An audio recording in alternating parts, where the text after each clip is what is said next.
back into the room.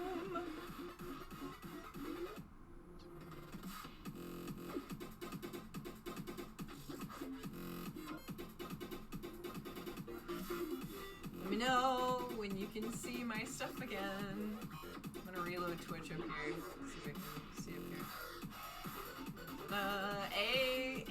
Hi Dapper. I'm back. Oh, cool. And my app is working. You can see what song I'm listening to.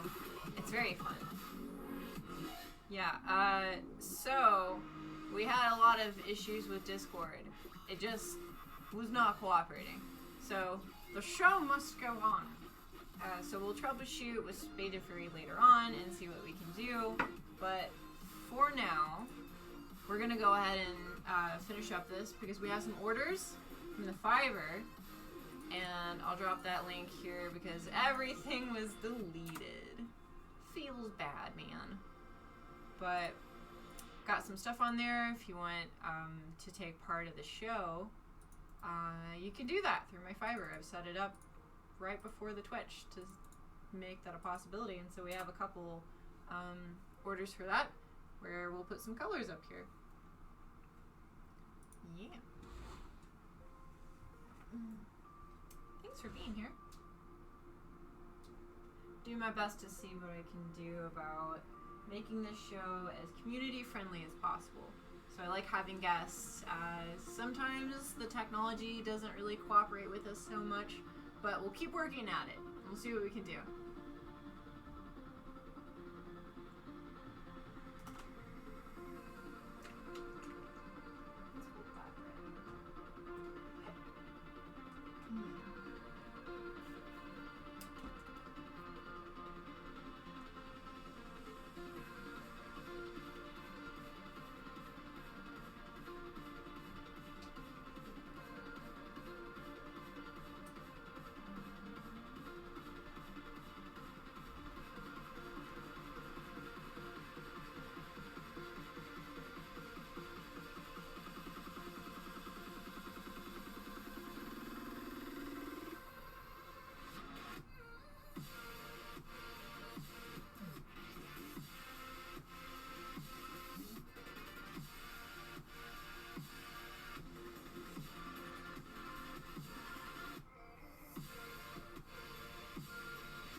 Dapper Dreadful, I'm gonna put some purple rain in the background here behind her.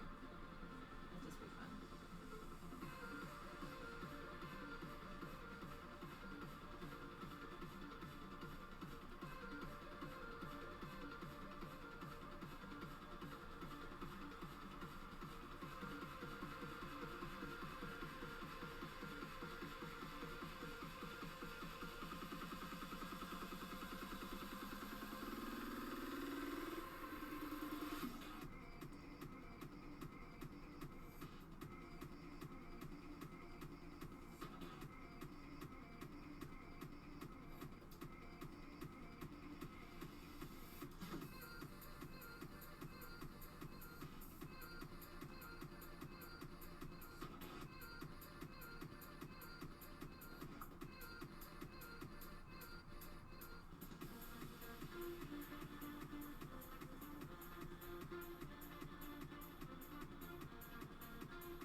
So Dapper, I noticed that you bought 2 colors, and you've mentioned that you want purple. Do you want another color?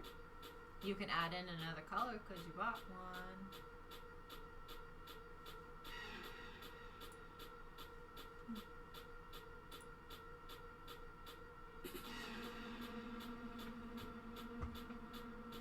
Let's add some purple.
This is supposed to be the chill one.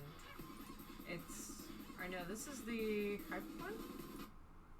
I just know it's the one that might get me taken off YouTube, so stop it. Yeah, let me hop on over to this. Hi, Marceline. Hello. I'm doing painting. Aw. Say you're going to bed right now and you just want to pop in and support. Well, thank you. I appreciate that. Oh, Dapper, you said you're back and there's no Spade Fairy. Yeah, we had issues with the technology. It just wasn't working with us, so the show must go on. So here I am. Yeah, we'll troubleshoot that later and see what we can do about that. But for now, we're painting. Yeah. So you bought 2 colors. One was purple. What do you want the other one to be? This is my new thing I'm doing. This is for Daddy Fiverr. I've opened up a Fiverr, and this is the community canvas. So anytime that someone wants to make a difference in what this looks like, you can go to my Fiverr and pick out a color for $5 whole, and I will slap it on here. And that will be your contribution to Daddy Fiverr. I think it's fun.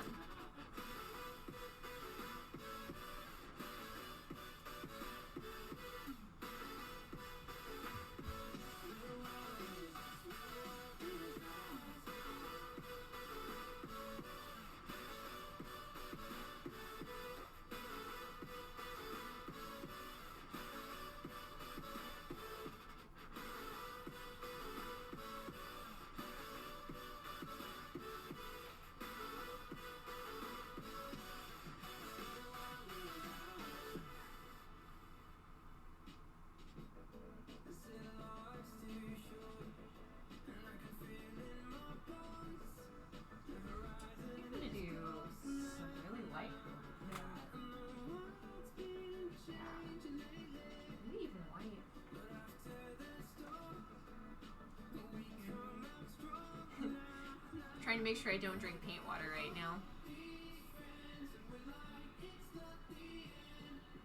I think I'm gonna hop on Facebook, let them know I'm here.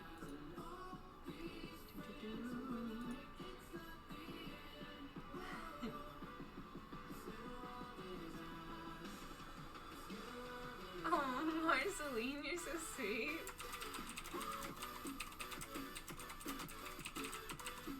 Checking out Marceline's message in the Discord. You're adorable. I'm gonna throw down the link for the Discord in here. Aw! Hi, Speeded Fairy. Welcome back. Yeah, if you want to be a part of our fun little carnival family that we have going on, we enjoy creative things, intellectual things, demon things. It's fun. We'll throw that in the chat here. If you want to join, you're more than welcome to. Trying to wrangle the cats into your room. That sounds cute. I think I have a very slight allergy to cats, and I don't let that inhibit me from just shoving them in my face and letting them know how much I love them. I pay for it just a little bit. That's worth it. For the floofy goodness. Oh, this is nice. Let's see if we can throw some of this on here. Oh, I'm gonna put this in. An app stopper. Ooh.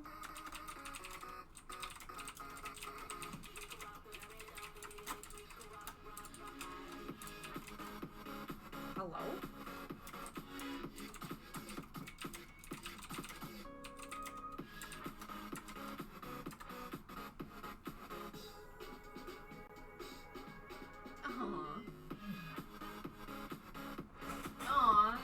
Speed Fury, you apparently have some of the same, like, allergies. It's rough. You want to give them all the pets.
you haven't hydrated in a while, please do so.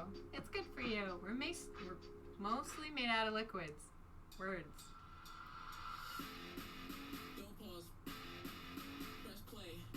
Okay. Don't pause. So that is done enough. So I can switch on over to... Oh my goodness, I'm making a mess. It's fine. It's fine.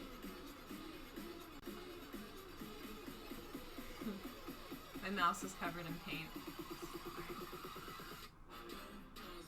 Okay, we're gonna change up the music though. It's a bit much for me. Do you like jazz? I'm gonna listen to some jazz. I'm gonna open up my drawing thing. I haven't really got to do this while you guys are here, so I'm really excited about that. This will be my second session of really having access to this. This reminds me of driving through Dallas whenever I would travel for conventions. There was always a jazz radio station that played that when I would play it right as I went into Dallas, and you kind of scoop down into these areas where there's a lot of walls up, so it feels like you're just like really getting in there to this inner working of the city. The platform changes. It's not all just like horizontal. It's like it's different. And the buildings look even taller, and it's like this really nice dynamic of an angle to see the city at. And they always play a jazz station and a very specific radio station, and I'd always tune into it whenever I would travel. And I felt like it was in a Cowboy Bebop spinoff. It was fun, because people in Dallas drive crazy. There's so many of them. Just on the road at once, just like, with this much room in between them. Yeah.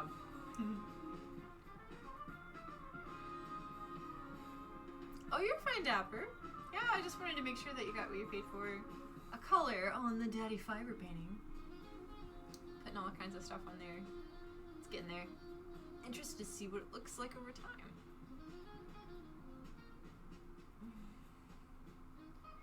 Teal sounds really nice. We can do that.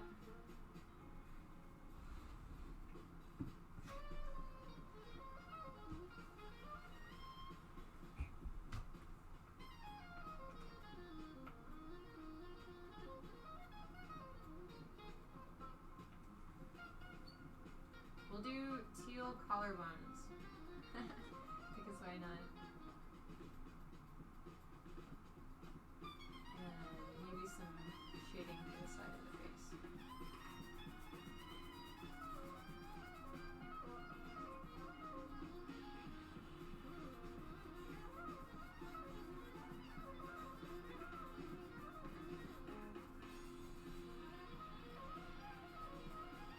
But what if whiskers though?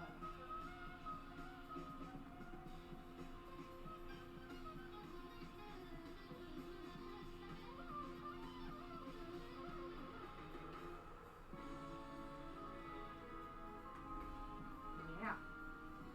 I'm liking it.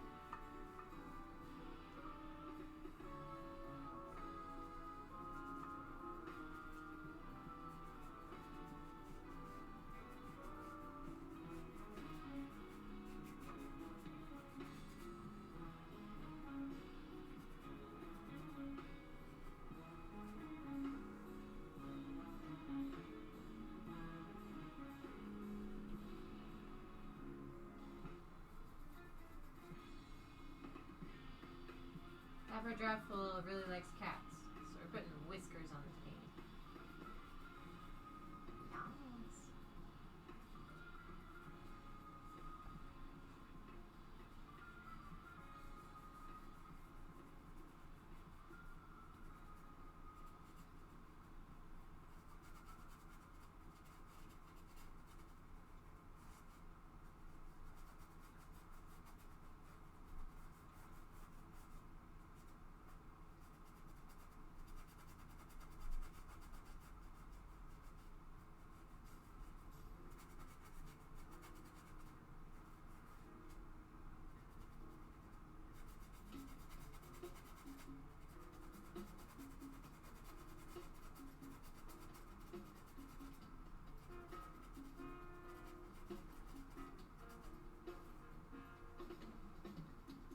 could work on that all day.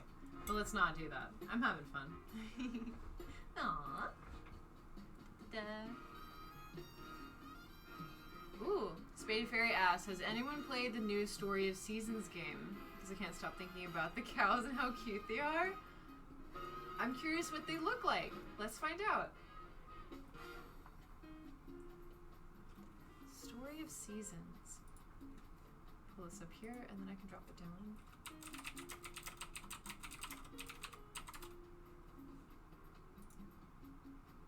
Oh my goodness! Okay. Look at these cows! Okay, for real, these are adorable though. These, is this, like, interesting. Okay, yeah. These are from, Harvest Moon, right? Because these are, this is like the same kind of cow that you can find a Magical Melody. They're so cute. It's Harvest Moon's new name. Story of Seasons.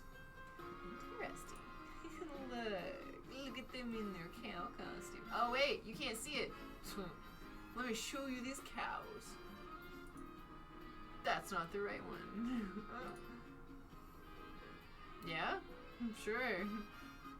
Boy, howdy, would you look at these cows. What? They rebranded like everything? But I love the name Harvest Moon. Why? Is it up for dibs? I'll take it. Yeah, interesting. I actually have a decent amount of Harvest Moon games. One of the main companies split off and sued for name rights. Let's go beat them up. Who just does that? It's like the most heartwarming, cute series. Look at this. Look at this cow. He's doing no harm. Why people gotta be like that? I want to show you my Harvest Moon games now. Oh, look at them. Oh my god! What is he? He's so cute. Can I make him big? Oh no, that's not what I wanted. Just like a dog. Tiny, cute little dog. Oh my goodness. I love the style of Harvest Moon a lot. I'm kind of obsessed with it. I wonder if I could play their soundtrack on stream. But, I mean, considering that Spaded Fairy mentioned that they were really mean about Sonam, maybe I don't want to do that. Yeah, so there's some cute cows for you. Let me see if I can find some in my collection. I'll show it off. If you haven't done any stretches in a while, please do so. It's good for you. Oh, I needed some too. Goodness.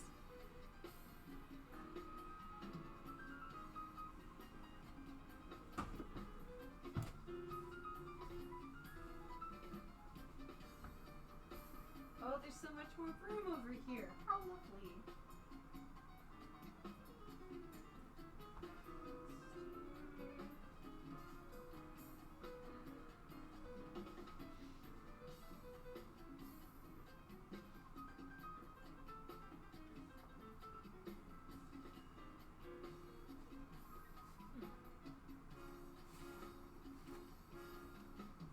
Well, I don't know where I actually put those, but I did find this. I haven't got to play this yet, but I thought this was pretty cool. It is the Super Mario RPG game.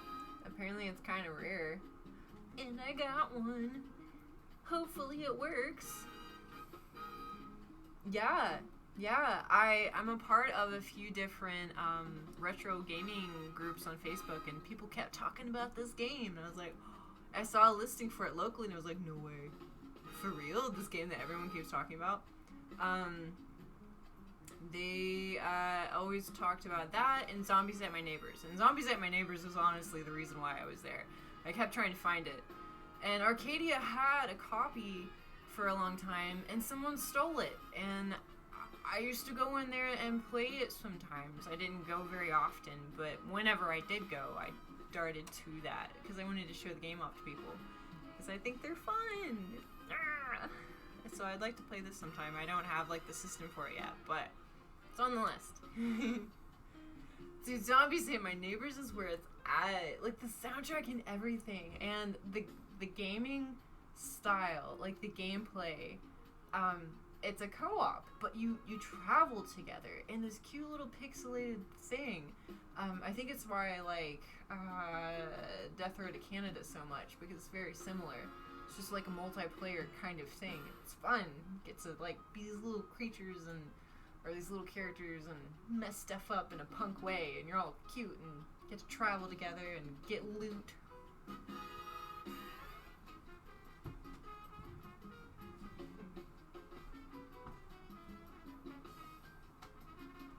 Alright, let's show something else off to you.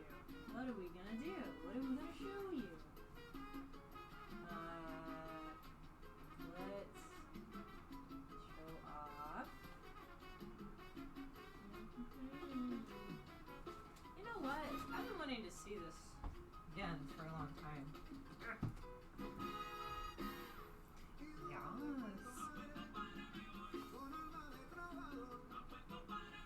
Okay, so one of my favorite directors is Guillermo del Toro. And I have Hellboy, and I haven't seen it in a long time, and it's one of my favorite movies. It's just so different, it's so interesting. It comes from a Dark Horse comic, and it's very spooky.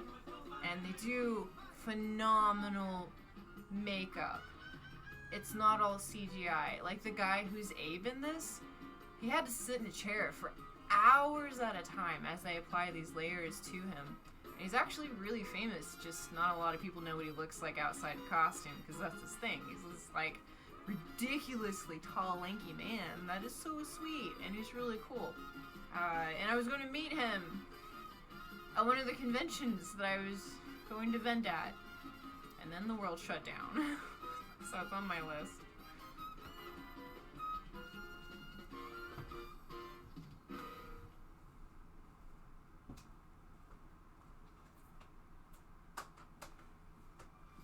One more.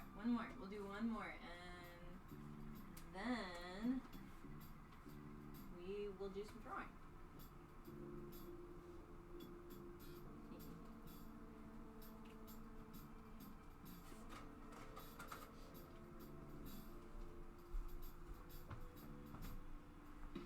Okay, so this is one of my favorite series. This is the Teen Titans series, not the Teen Titans like the new one, like the original. Yes, the good stuff. I've got the whole series to myself, and I enjoy Raven and Starfire a lot. I kind of feel like a combination of both of them. If you haven't checked out Gabriel Piccolo's work, he's got a Casual Teen Titans. It's one of the coolest things I've ever seen. He's doing great stuff with it. What's even cooler is that it's branched out to the community, and some of the people cosplay his Casual Teen Titans, and it's beautiful. It just comes to life. I'd like to do stuff like that.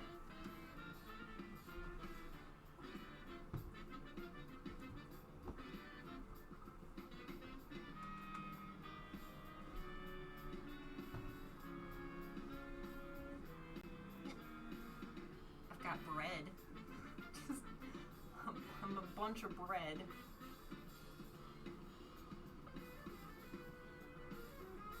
There's paint on it. Oops. You say Beast Boy and Raven is the greatest ship in history? They're so cute. It's just such an interesting dynamic that you don't see very often. Dapper Dreadful, I like that you say, oh my god. That sounds really cute. Ooh. Goofenthal? I think that's how you pronounce it. Goofenthal? If you haven't checked yet, I would recommend checking in the Discord to see if maybe anyone's interested in playing some games.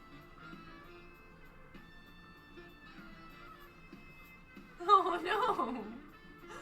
Mrs. Spade Fairy said, so now the games are called Story of Seasons, and the company that got the name tried to make a few games, but they kind of suck.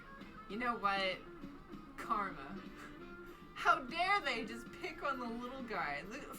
Cute games. Why? Dumb.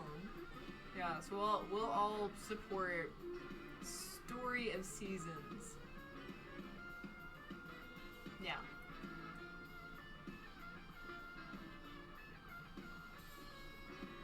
Goofenthal, you talking about the game being rare? Yeah. I'm pretty proud of it. It's one of my things where I'm like, I know this is rare, so I'm happy to have it. I'm like 90% sure it works, but you know, that's just because I haven't got to test it because I don't have a system, but it's fun.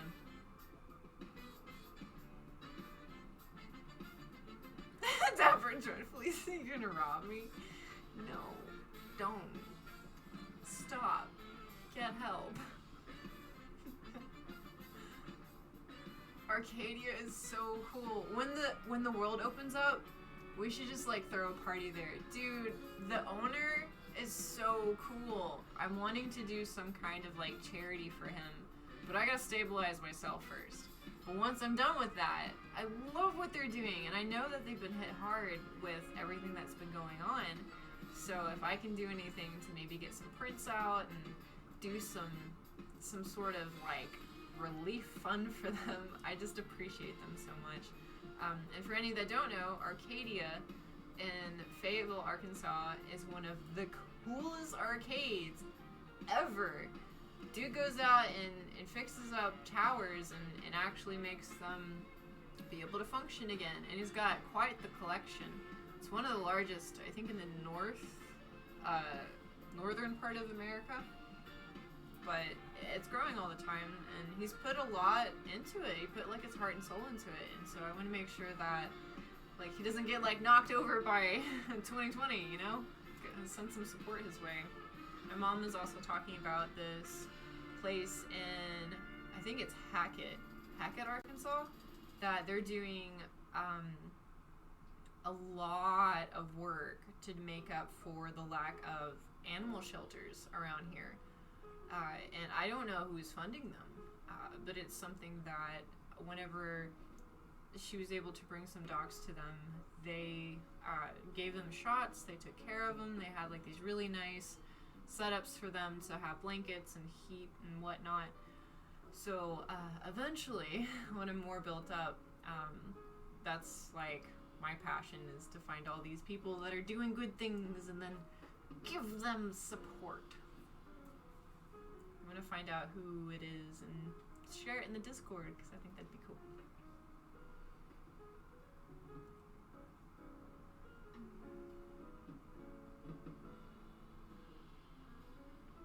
Aw, yeah, Spaded Fairy talking about the world shutting down and canceling a big tournament you're gonna vend at. I was gonna do that at one of the Oklahoma tournaments that they had. I did it before and I had a really great time. It was very loud, my goodness, but I was prepared for it, so it was fun. Del Toro is big on big on practical effects. Yeah, he's got more of like the 80s influence going on, where they actually have like tactile kind of things going on. It has texture and it feels nice. It's not just super smoothed out CGI. There's a lot of character to it. It's nice. You mentioned your favorite movie of his is The Devil's Backbone. I've never seen it, and I'm kind of not the greatest at spooky movies, but I'm gonna watch it. I'll check it out. Oh man, Goofenthal. Yeah. Talking about The Shape of Water. The Shape of Water is one of my favorite films of all time, hands down. Don't watch it next to your parents. Like, watch it away from your parents first. Just, the intro is interesting, and I'll leave it at that.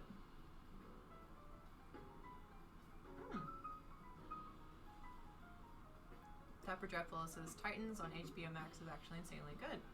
not recommended enough. I would check it out if I had access to it. Maybe I'll get there eventually.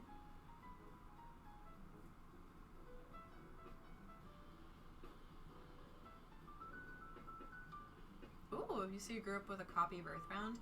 I know just enough to know what that is. I have a friend that, he's my roommate for a bit. He's really big into that. And drew a lot from the series. It was really nice. I've heard it's really good. They have a GoFundMe for Earthbound? What? Yeah, talking about Crystal Bridges. When the world opens up, I'll be ready to get out. I've built up my creative cave, but I enjoy sunshine and plants and art.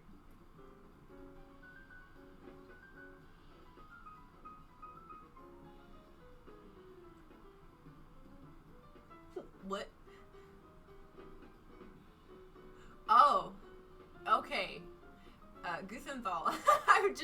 I jumped from you guys talking about Crystal Bridges shutting down and why it shut down to you talking about the intro for Shape of Water, and I was really confused for a bit. No, we're good. Someone just busting in there, like, being this fish man, exposing himself. They had to shut down the museum. There were children involved. It was bad. No.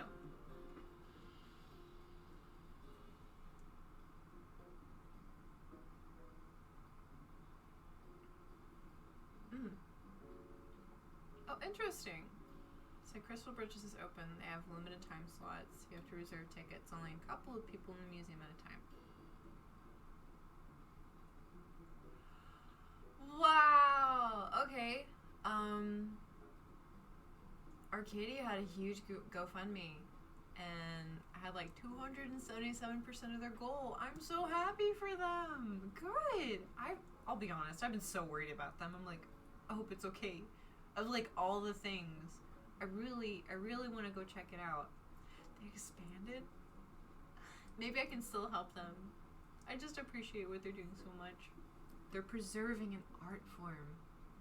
Because if people like this didn't go out and do something about these cabinets, they would just decay, die, and there would be no more classic stuff.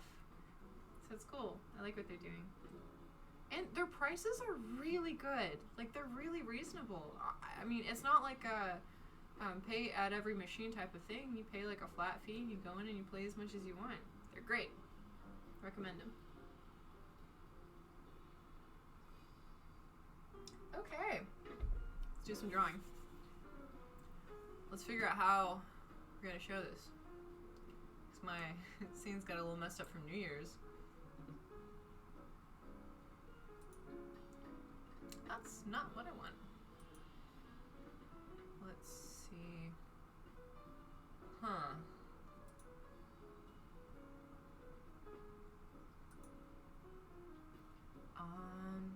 I'm gonna be here. So maybe up in that corner, we can add a scene in. Hopefully it doesn't freak out on me. Who knows? We'll find out. Me, afraid to use technology in case it gets finicky. Oh, a hydrate. That's a good point. I need that. Yes. Thank you. Gufenthal.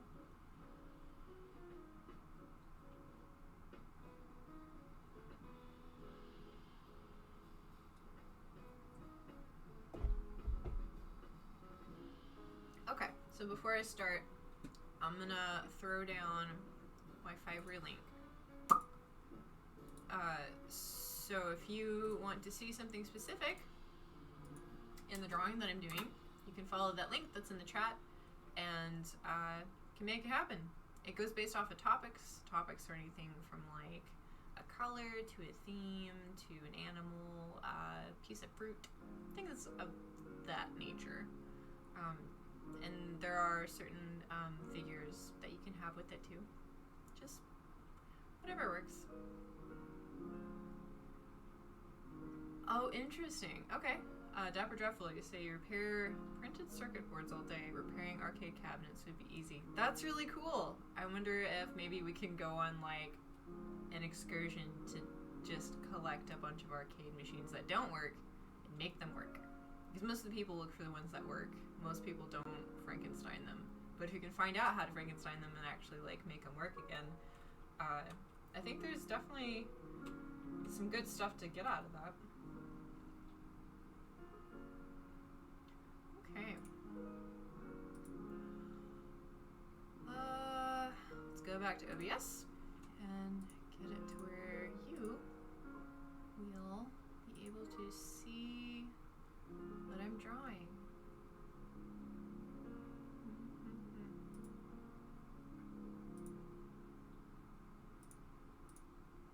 Hey, there we go. Let's make it small though. It's very large. Yes.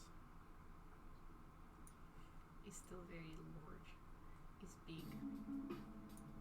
Okay, maybe that's okay. It's kind of, oh, but what if,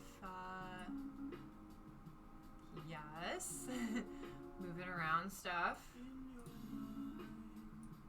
And then, I think that's okay. Yeah, because then I put this up here, and we do a new canvas.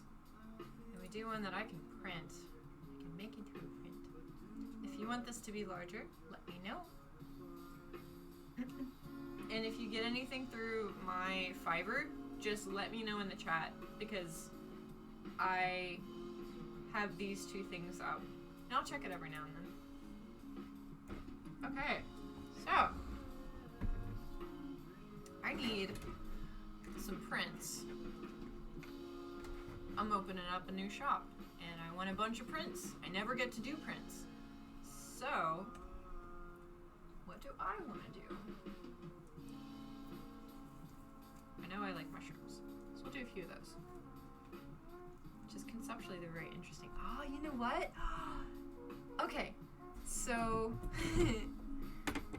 I did this during technically the last stream because I restarted my stream. I was just trying to get a guest in it. The equipment was not wanting to cooperate, but I was looking through this mushroom book, and you have this guy right here, very spooky boy. This is a mushroom. Like, what? For real. Mushroom. Ba-bam. Yeah, yes. Astounding mushrooms. He's pretty astounding.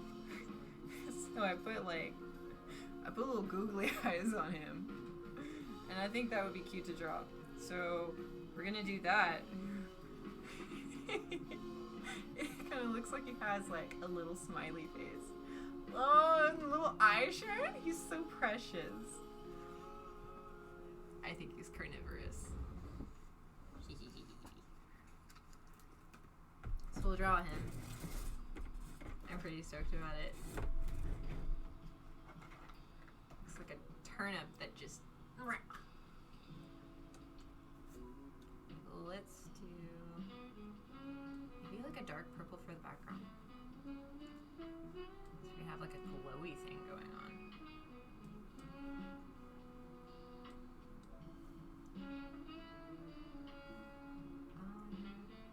Should go to yellow. Sounds good.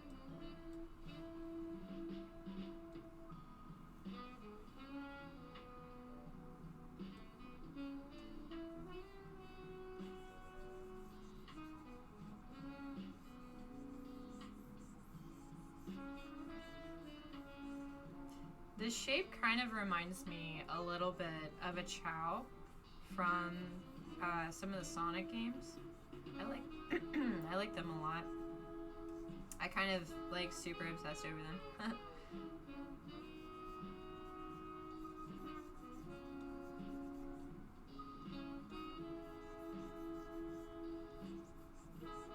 I'm just doing like a rough sketch here, just bringing him to life.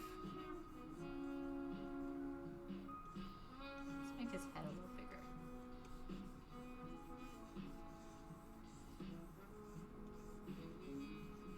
him to have like cute cheeks. Looks a little bit like a slime.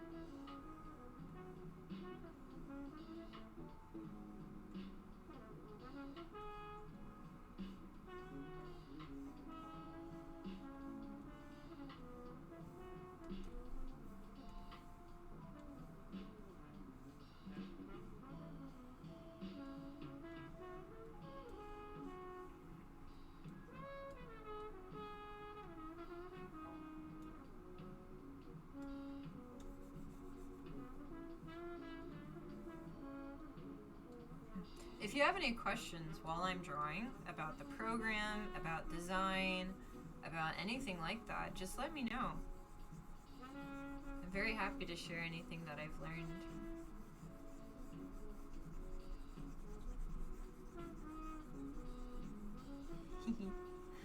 I like the video game chat going on. It's nice.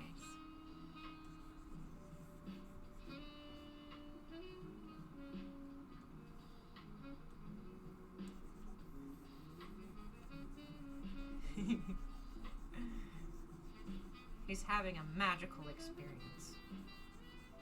Let's put some green in there. Yeah. It's just wild. This is a mushroom.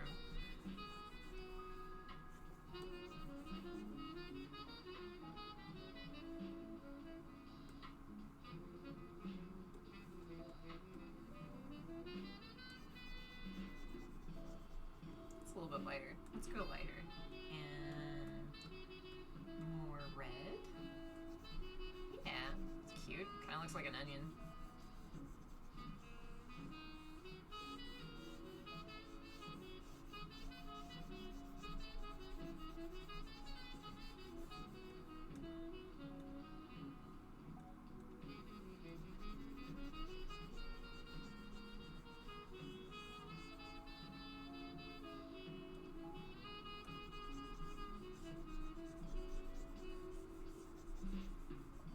Yeah, if you want me to like add anything to the drawing I'm already doing, for like topic or anything, I can also do that too.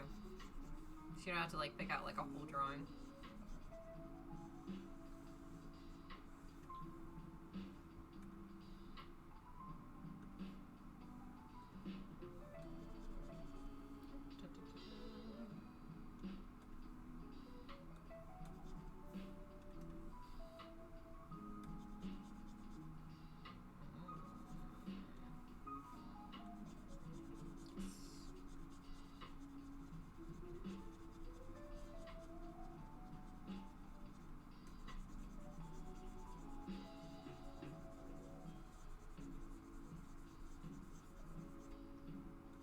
I'm gonna catch up on chat in a bit.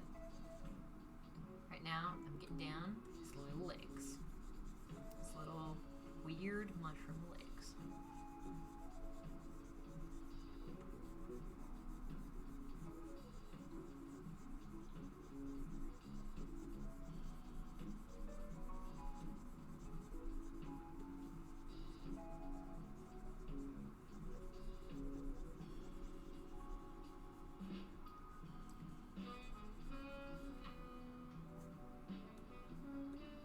I'm putting green here.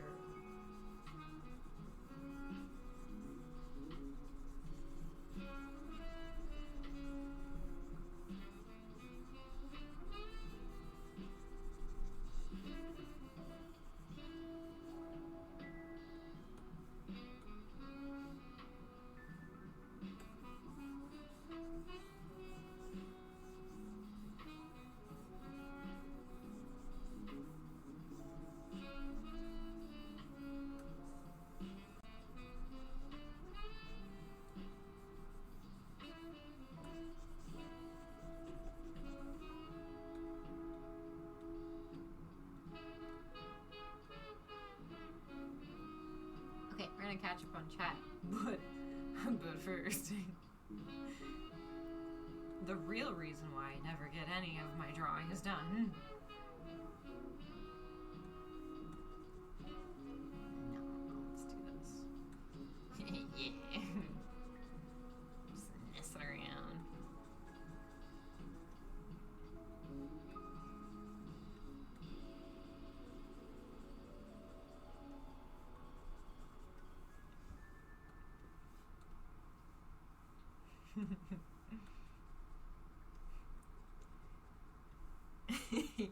I love him though.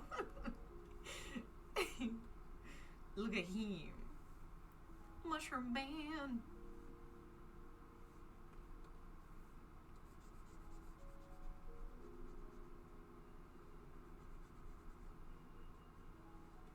And he is getting a lovely red tongue. Blech.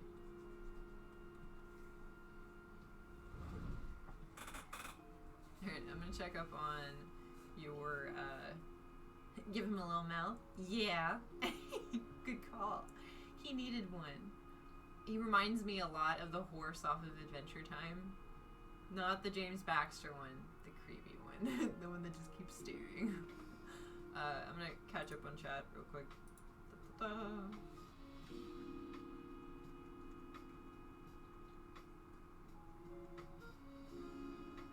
Water for hydrating. Googly eyes.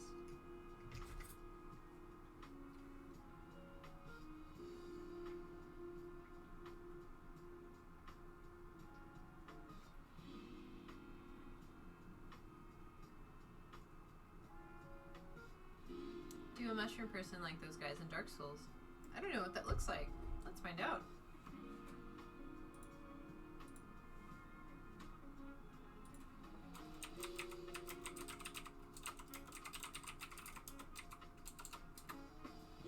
Oh my goodness! Look at him! Oh, he's kind of spooky. I like him. See, cute. Oh my goodness. He's so fit. Look at him. He's been working out. Okay. That's pretty cool. Yeah, I like that design a lot. It's just... he's got swag. Oh no! People keep photoshopping him into everything. It's great. I watched an interview with that guy. He was very confused as to why he was a meme. Didn't quite understand. Cute. Drawing star. Checking on chat.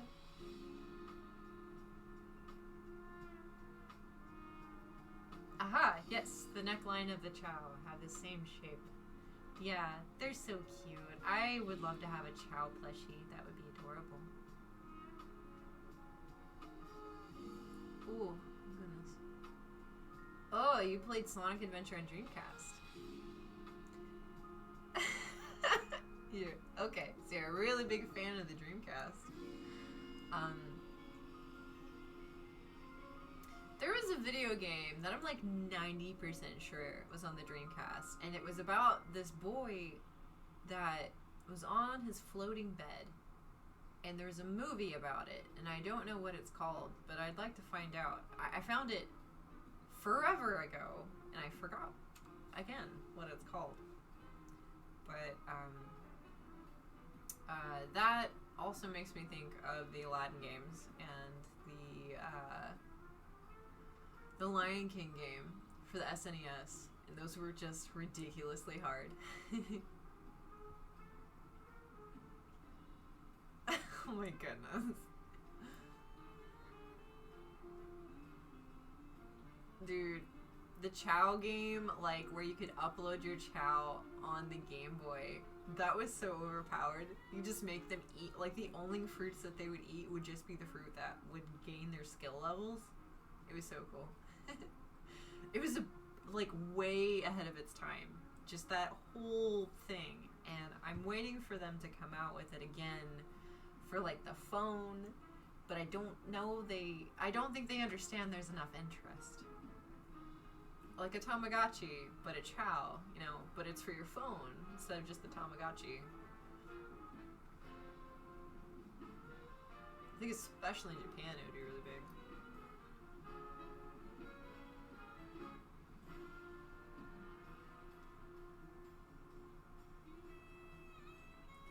So you're using your phone to chat and watch on your TV. That's cool. Am I like on your television then?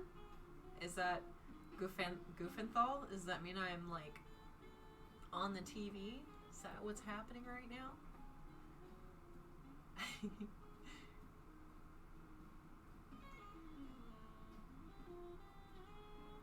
Little Nemo the Dream Master.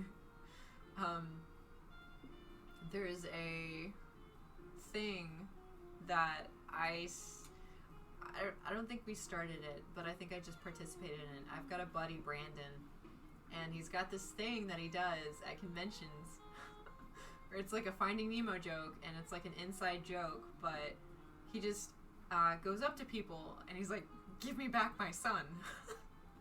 And so what we started doing is I started like sending people that would go to my booth to him, because he would work like a table where he would help sell the shirts at the convention.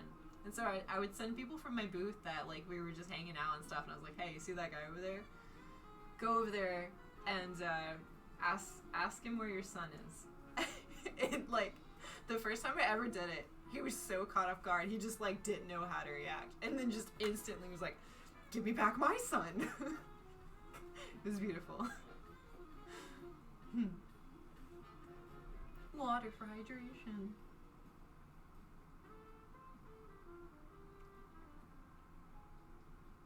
Aww. Dapper Dreadful bought Dark Souls and played it for like 20 hours and got tired trying to kill the first boss. There is a game called Black Knight Sword. I think that's right. Let me double check. But I played this game and I was just instantly hooked on it. And I've only seen it available for the Xbox, and I only got to play it because my friend had it. It might be an indie game.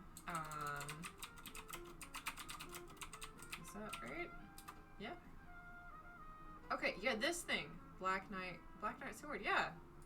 Okay, this game is one of the most interesting games I've ever seen. It's so odd, and it's so interesting. And the very beginning of it is like super theatrical, and it's got these weird little creatures in it, and it's a side scroller. And I would love to play this game for you guys. I would just be super thrilled about that. But I don't think it is an option, which is really a shame.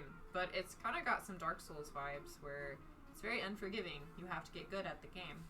And I got pretty good at the game. I got past where my friend that owns the game, past where he was able to get to. And I was getting into like a rhythm for it for a while, and I miss it. It's a fun game.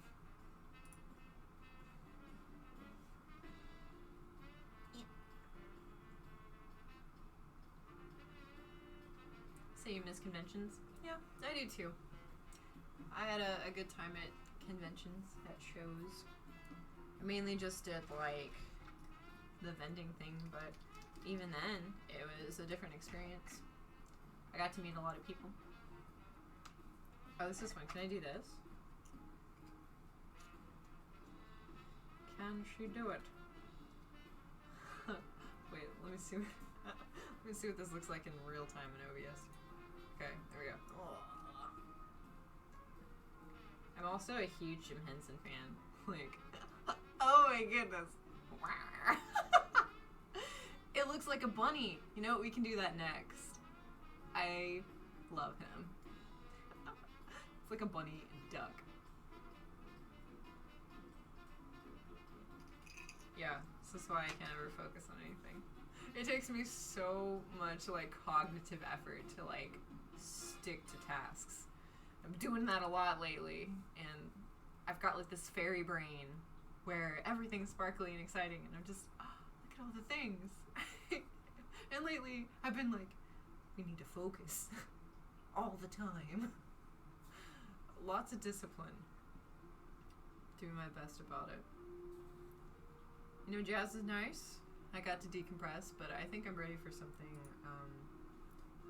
Oh, yes. We'll do this. Do some lo-fi hip-hop beats to relax and do your homework and all the fun things. Talk about video games.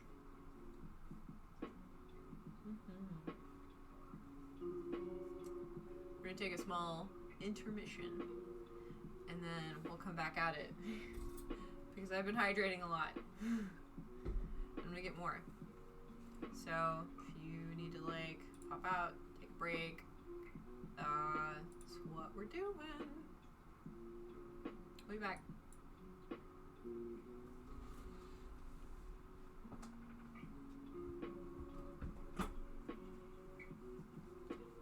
I'm gonna show off this painting in the Discord.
so excited. Vegetables, yes. I made some salmon and potatoes earlier, and it was so good. Cooked it in like this butter lemon sauce. I steamed it all together. And I mashed it up. It's nice. Enjoy cooking. Do you enjoy cooking? Are you good at cooking? Would you like to try cooking? Or have to cook? It's a lot cheaper than just buying stuff from the fast foods or the restaurants.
We're back. Hi. Dapper Dreadful, you say you love cooking? What inspired you to start cooking? For me personally, my mom was always really good at cooking. I also just wanted to be able to cook, be able to eat food that I know what's in it.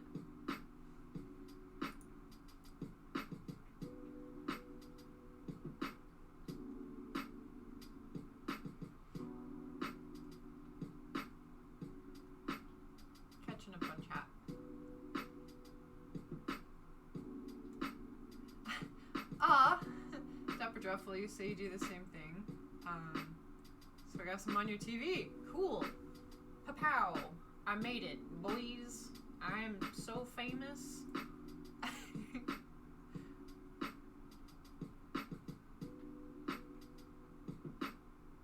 Sometimes I miss messages, and so it's all out of order, but I try to make sure that I get all of them.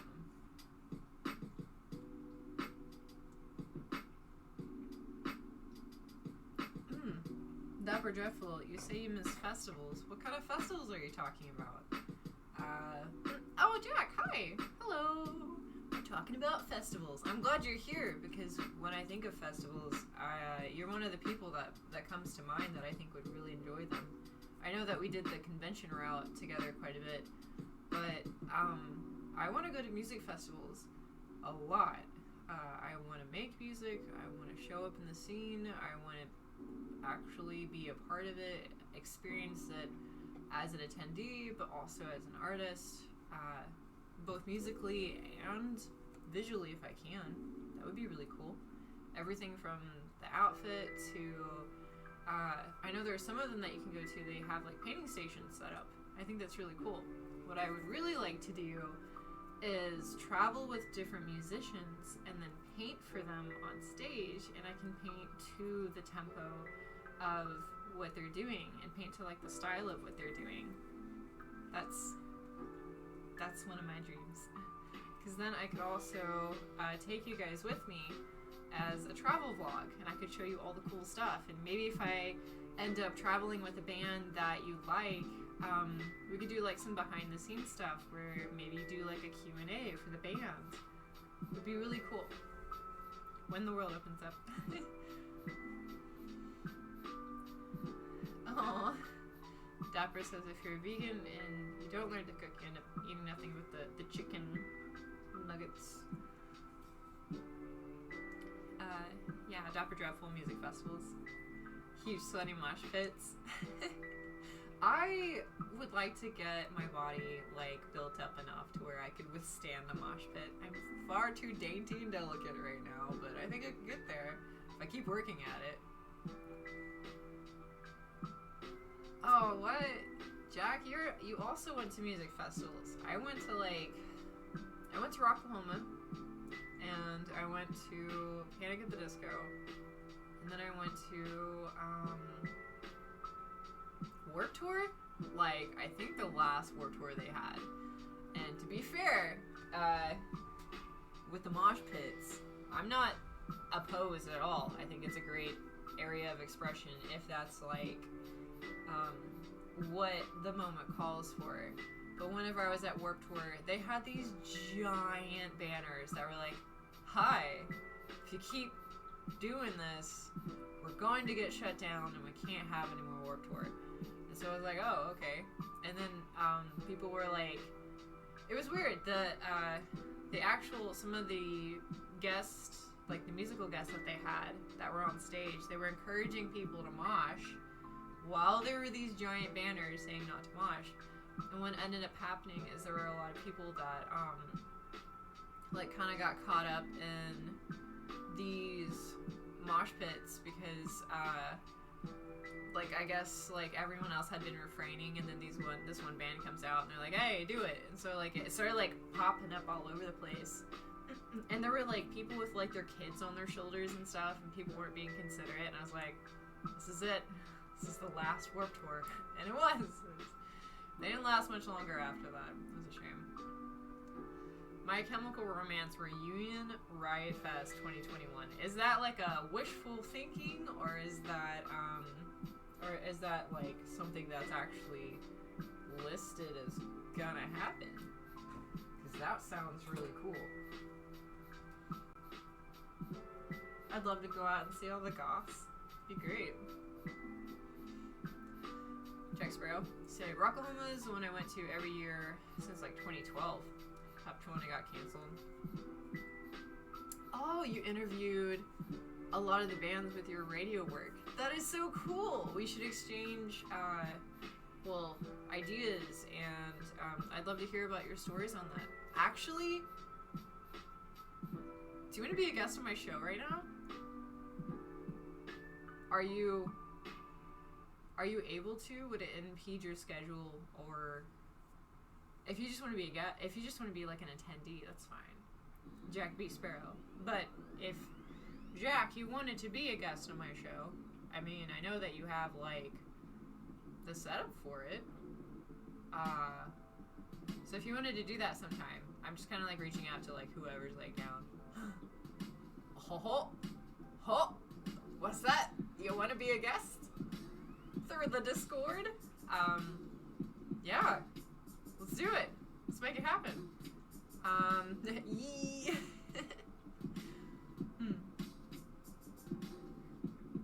Aw. Dapper Dreadful, I'd be so down to go into a music festival. Yes. Let's make it happen. Alright. Jack B. Sparrow, get your PC up.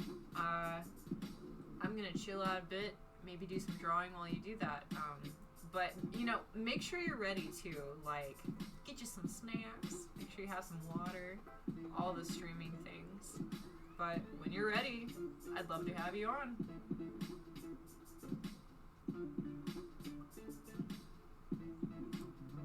Yes, this was a good idea. Pop up OBS. And just so you know, like, what I can do here. This is one that I did when I had a guest the other day. And this was done in a pretty short amount of time. So if you want to see something like specific or complex, I can do it. I'll just drop my Fiverr link down here. And then we should also drop the Discord link. So if you want to like hang out when I'm not on stream, we've got this really cool collection of individuals that are just really a nice community. They're really accepting. They're focused on like growing together, and they're just being themselves, and it's working out really well. It's pretty cool. And it's super new. It was just one of those things where it started small, and then I asked the community, well, what do you want? And they would tell me, and then we would do it. And it grew very swiftly from there. So I'll drop that down here for you. And bam, there's the Discord. If you'd like to be a part of it, it's in the chat. Yeah. There are a lot of interesting things there. Yeah, there's like safe for work sections, not safe for work sections. There's stuff for science and magic and film, cooking, reading and writing, a little of everything, really. I think it's pretty well rounded. If you are in the Discord and you are also in my Twitch chat, what are some of your favorite channels, if you have any? I know it's been up for like, what, maybe 72 hours now? That's probably where we're at.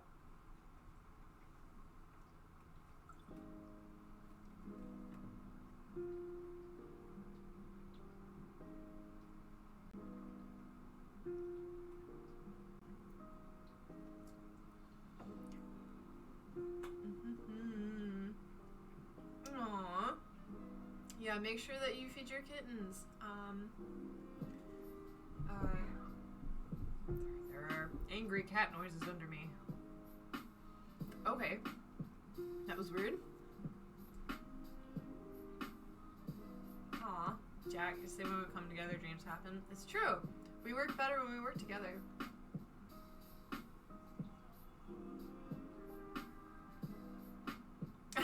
The horny demon den is the most active.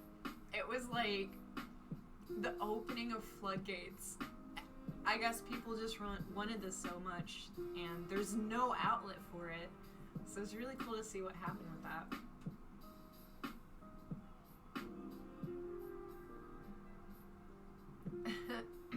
You say you're just an observer.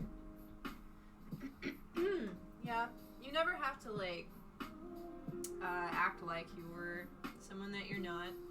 It's cool. Our Discord's like really open for everyone.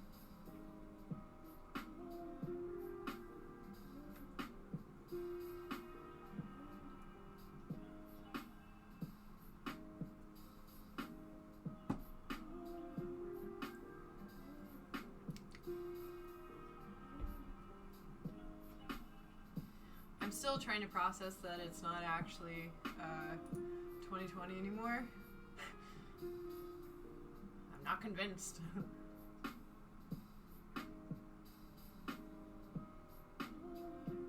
Aww, Dapper Dreadful, you're cheering for me? Thank you. I'm still learning what all this means, but I appreciate the support.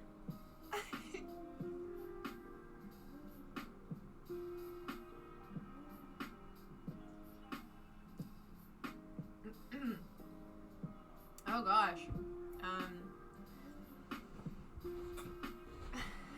You know, I am really curious, like, what the Discord is going to be like in the future.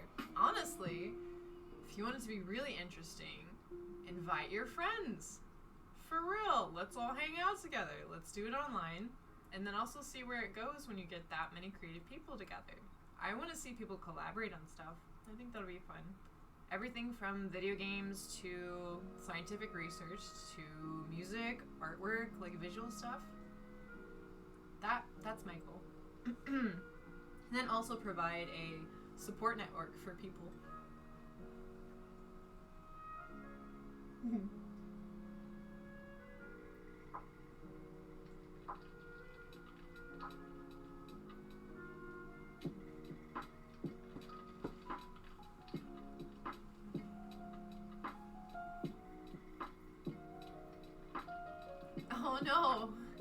No, don't talk about 2021 being bad. I'm not convinced. I think, realistically, I theorize that we're looking at a pretty nice spring. That's what I'm thinking. So just in case, I'm getting everything ready for me to personally be ready for when the world opens up. I want to get my body in shape. I want to make sure that I take care of all the stuff that I would do mainly in isolation, like meditation and getting some of the other work out of the way, doing paintings and whatnot, building up the show now, and then getting a bunch of stuff on YouTube for you guys to watch as I hopefully travel. Do like a travel vlog. You guys can, I mean, if it gets big enough, you can direct me where to go. You can say, hey, let's go check out this place, and I'll say, okay, let's go do it. So that way, even if you can't always go to these places, in a way, we could all experience it together.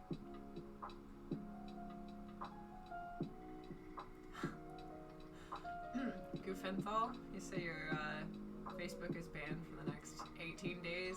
You got zooked.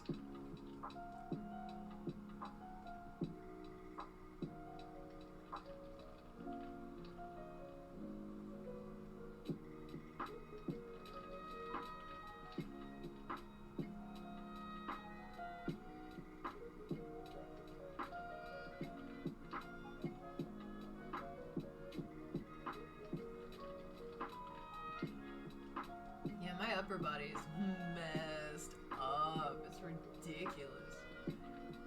Oh. Oh. Goofenthal. So you're like halfway through a 30-day ban. It's rough, man. You got this. Hey. Hi, Jack. Let's see what we can do.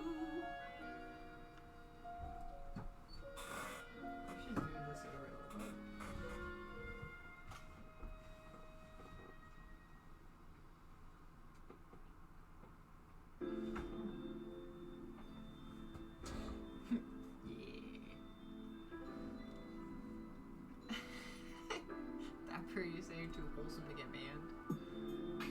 I wouldn't test the Zuck. I mean, I just tried to share, like, what was it, my Fiverr in the Discord, and it was like trying to act like it should flag it. I was like,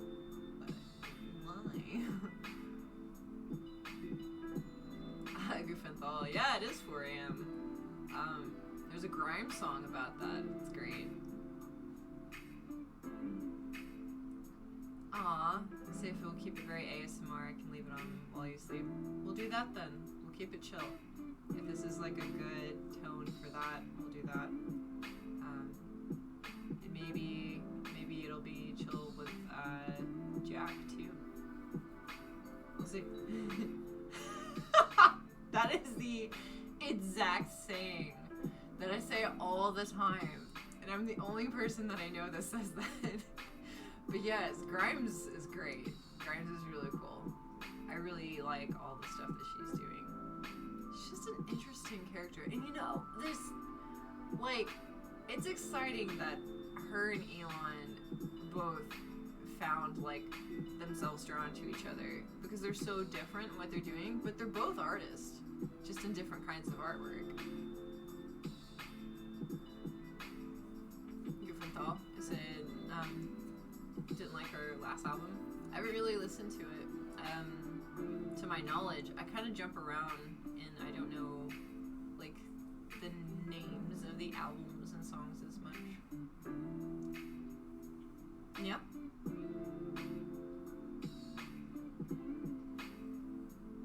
Oh, okay.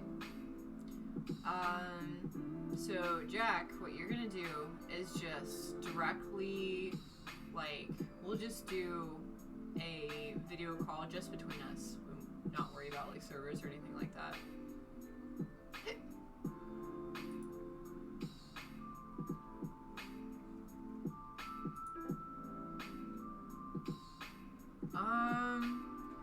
Do I have you added on Discord, Jack?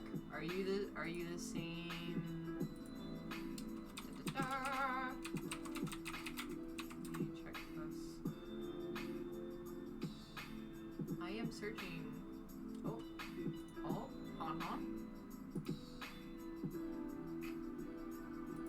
you're Ember, aren't you?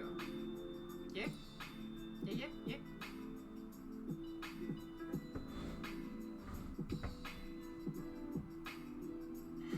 Every grime sees an Elon Musk in her life. That's funny.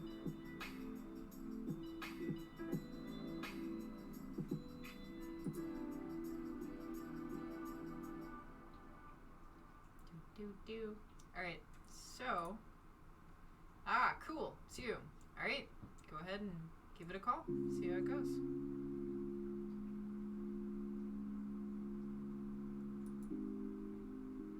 Okay, we'll see if you are gonna be like outrageously loud. Hi, can you hear me? Can you hear me? Oh, yeah, you're kind of quiet, but let me turn down my music and then it'll balance out. That'll be good. There we are. Hey, yes. Okay, how about now? Indeed. Better? Well, I can hear myself. Let me switch over to mine so I can hear you. Yeah. I can hear myself through the chat, but yeah.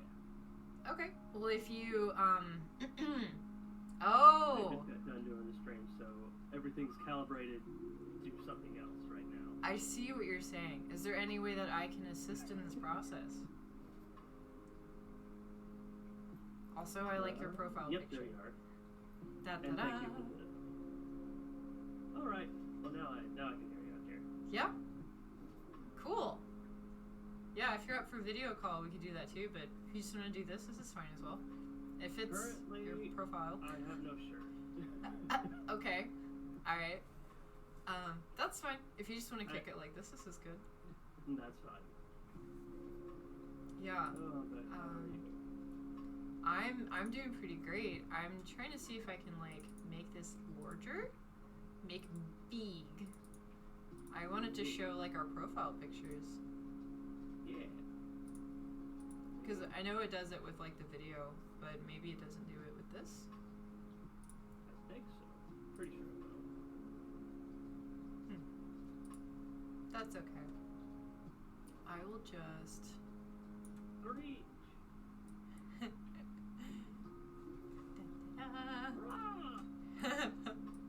Are these like pterodactyl noises you're making right now? Oh, well, I just saw the thing that somebody redeemed for Screech.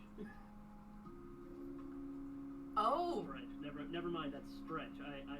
I could put that in though. I could make it.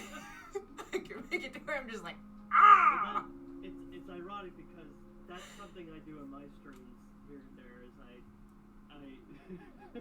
Okay, dinosaur noises. I'm gonna add it to my rewards. Oh my goodness. But yeah, I have a lot of weird stuff set up for mine. Usually with Streamlabs, it's more of I usually just take requests. Yeah. I haven't really tried Streamlabs yet, but I've been told that it's pretty cool. I've been told that It can be taxing on your RAM, but it's one of those. That's why I have both Streamlabs and OBS. Yeah. Because sometimes I want to use OBS, sometimes I just want to use Streamlabs. Yeah, I get that. I haven't really got to experiment with both of them yet. I was gonna say I do like Streamlabs a bit more because I feel like I have a better connection over my stream. Well, I used to in younger days. I had worked at a TV station at one point in my younger life, high school through that stuff, and then that's when I just kind of found my radio job, and I was like, this is what I want to do. Hence the conversation prior. Yeah. What? That I had more control over what I wanted to do, and it was like not news. Yeah. What age were you when you worked in like? I started in radio in 2012 from October. Oh my goodness. That's when I graduated. Yeah, that's the year I graduated. That's it. Wow. We're like the same age? What? I'm 27. I guess we're the same age. I keep forgetting how old I am at this point. I feel like I'm around that 38 feeling right now because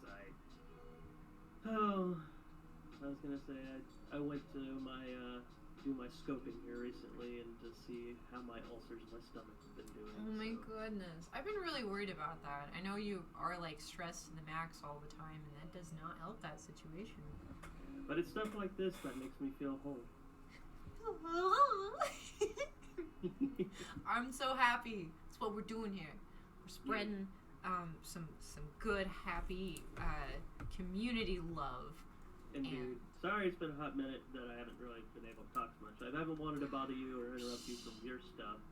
And in turn, I've also been busy with all those doctor visits, like the one I just mentioned. You don't ever have to apologize. Like, I'm not entitled to your time. I'm just happy when you can spare it. I know that we're really busy people. We lead busy lives, and whenever our schedule opens up again on both ends, we'll kick it when we can. It's been crazy. I mean, it's one of those things. I was like, yay, I'm gonna be free for a little while, and then it's like the ulcer stuff happened for like the last 9 months, and then about a month ago, I had a tooth pulled because I broke it at work. Oh my goodness! So, wow. The good thing is it isn't a tooth that makes it noticeable, so I'm just kind of like, oh god, I'm not snaggletooth or something. Oh, you'll be fine. Well, it's like, I guess what I mean is it's like, during Halloween, I was like, yay, finally, I got professional fangs. And then it's like, oh crap, I broke a tooth. Aww. Is it the one? And then when I woke up, I was like, oh yeah, that's right, it's not the one that has the fang on it.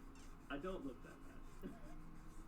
I've wanted to do fangs for a long time. I think, Dapper Dreadful, didn't you say that you have made fangs before, like custom ones? Ooh. Because that sounds like fun. I'd like to cosplay a lot more. I think it'd be really cool. I missed getting into cosplay. It's something that I kind of like the conventions. Like I miss doing all my since COVID and stuff. Like my radio job kind of sank down. Yeah. I'm still employed, but there's quite a lot of people who got let go because it's like, oh, we're just gonna have the one person do everything. But that's kind of like with news. It's like you have the guy who does the weather, you have the mixture of different reporters that could be on hand. You don't get rid of everyone. Yeah. And I'm one of the guys who I refer to myself as the everywhere man, so the person that wears all the hats. Yeah, I'm that person too for my show. I get it. It drives me crazy because whenever the station goes down, I'm one of the 2 people that, even if it's a snowstorm, it's like, hey, can you climb this tower and fix it? Yeah. Oh no. Yeah, a lot of pizza delivery drivers run into that. It's like, a snowstorm. It's fine. I guess we just won't do pizzas. And then people are like ordering pizzas in a blizzard, and they're supposed to go out. So it's just crazy. This is the thing. I do with my ulcers. I'm not supposed to eat pizza. Aww. But I have a lot of stuff to make pizza. Yeah. And I indulge myself with it. But I always tell people, hey, make the pizza. Don't make people have to drive in this crap. Yeah, that's I don't know. I think maybe sometimes people forget, like, there's an actual person that's attached to this pizza. They just get excited about it. But I want to write your name down here. What do you want me to write for your name as a guest? Ooh. If you have something I could plug in here, we could do that. Blank. You mentioned that you do streaming. Like, are you on Twitch? Yeah, I was gonna say my Jack B Sparrow one is the one. Let's see. Yeah, that's the one that I stream on. Okay, yeah. I do that in YouTube, but that's one of my main things. I stream on Twitch. I post videos to YouTube. Yeah, that's the model that I'm looking at right now too. I'm trying that out. That's what I tell people to usually do too, because it's like build your audience through Twitch. I mean, some people don't like TikTok, but surprisingly, I posted one video on TikTok of me doing my Jack Sparrow stuff, and it was like 2 days later, and I was like, oh crap! Apparently, I did something right. That's 10,000 views. Oh, that's fantastic! Good. Oh, I'm so happy for you. Thank you so much. It's like it made me happy, but then I was just like, oh, TikTok, you guys have some problems with it. It's like they fixed those problems now, but used to there was some issues with some third-party apps. There was this website that basically was a sub TikTok. Yeah. It was its own thing, and it created an account on behalf of you. It became a big thing. The website got shut down, so Interesting. it made it to where it's like, oh hey, there's a well for me for example, it's like I go to the website and it's like, who's in control of this Jack B Sparrow TikTok? Not me. That's... I'd like to know, because if somebody speaks for me, I'm going to shut that down. Yep, I haven't looked into that at all. I don't know. That's wild. That's kind of one of those things that I'm wary about where I post stuff. But thank you so much. I know. I love this. Aww. Yeah, it's been a long so time cute. since we've got to like actually catch up. It's nice. I'm happy that it's not at a convention, to be honest. Like I like. We're both busy at conventions all the time. We're just working. By the time that we actually find each other at a convention, we're like, "Hi, I'm It's like, exhausted." is this real life? Yeah. Are you there, or are you a phantom in front of me? We both do that thing where we don't sleep very much and then we work really hard and it's just like delirious. I get My it. thing is, I'm usually looking after drunk friends, and I'm the one that pretends to be drunk. Yeah, that's right. The whole like. Well, see, the thing is, when you Jack Sparrow, you can't really necessarily not pretend like you're drunk. But the concept of being drunk, but then not really drunk, and the concept of having one too many apple ciders, you can see how I don't actually drink. That's beautiful. You're so good at your like whole impression. You have the whole thing down. Thank you so much. Okay. I miss doing it so much. I think, God, there was like a party or whatever during Halloween last year that I had gotten into costume to go surprise this one kid. It was I can't remember what exactly the name of the kid was, but all I know is the friend's parent. The friend of mine is the parent of the kid, and they were like, "Oh my God, you got to come in your costume and stuff." And apparently, me being in my costume and everything just made this kid's dream come true. It made me crippled on the inside from happiness and stuff, and I had to keeping that composure even at conventions and stuff. I still think one of the best times I ever had at a convention that made my day. There was this little girl. Oh wait, no, yeah, this is Planet Comic-Con. I was standing there and I just hear this little tiny squeaky voice go, Jack! And I turn around and this tiny little girl is just barreling towards me. No. And instinctively I went into dad mode and I was just like, big hug and stuff like that. And I was like, oh dear God, let the parents be okay with this, it, yeah. Their child like spinning them around and everything, and that they were like having a ball too. But it's just this kid made me realize why I love. Well, not necessarily realize, but it's like it's made just a me reminder. Exactly, yeah. Reminder's the best word for that, and that it just means so much to me. Yeah, I would always have like the smaller kids always stare at me.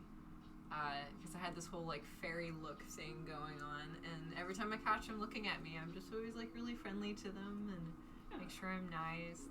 They're just kids. I always love your setup too, and how you present yourself at conventions. It not to say that everybody doesn't have good presence, but it's just you with your booth and everything that you do. You take a really not just artistic sense, but you take a welcoming sense to make someone go, wow, that's interesting, I want to know more. But make it not, it doesn't seem as, I'm trying to think of the words for not it. Not less sales pitchy, more personal. Exactly. And it makes it really, I'm lost for words right now. I want to get to know people. I want to actually like do good by them. And part of my business model for when I did conventions was I made decals. I made designs and turned them into decals and made them myself. Invested in the equipment, the setup. I was the grunt man, the artist, the person that wore many hats to get it all done, and it was really, it felt all worth it whenever I would go to a show and you see, especially the kids that go in there and they have like $10, and I remember being that kid, you know. Yeah. You don't have like a whole lot to work with, and so if I can create like really cool designs and then have it to where I can have a system where I can make a lot at once, my prices will be really cheap, and I could have charged more, but indeed. I wanted to like make it like stable for people to be able to have access to it. And what was really nice to see is people would come to my table and most of my decals were like $5, and so someone would come up and they say, oh, I have $5, I want to get this for like me or my friend, and most people got my stuff as gifts, and I thought that was really nice. That was one thing I always really liked, the diversity and stuff that you make. It really it has a lot of good like memorabilia pieces to it. And I think one of my and remind me of the name. My brain's kind of a blank. I just got done playing Phasmophobia, and isn't that like the spookiest of spooky games right now? It's so cool because it has voice recognition. I mean, there's obvious because it's a game and tech stuff, while programming and stuff like that. There's obviously a computer side to it, but it's one of those things they really. I'm a horror fanatic. Yeah. Not a lot of people know that about me. And that's interesting. I wouldn't have guessed that. It's one of those horror films is something that I desperately want to shoot, but I Are you serious? Because I am wanting to like do an entire studio about that. No joke. More stuff like Guillermo del Toro stuff. And I know that we had like kind of grazed the surface of that conversation, but both of us were like so overwhelmed at the time. Exactly. Oh no, it's one of those things with everything. This is what makes me happy about having such good friends. Is the one limbo that comes into it is there's so much to say, even like no good matter what. Stuff. Yeah.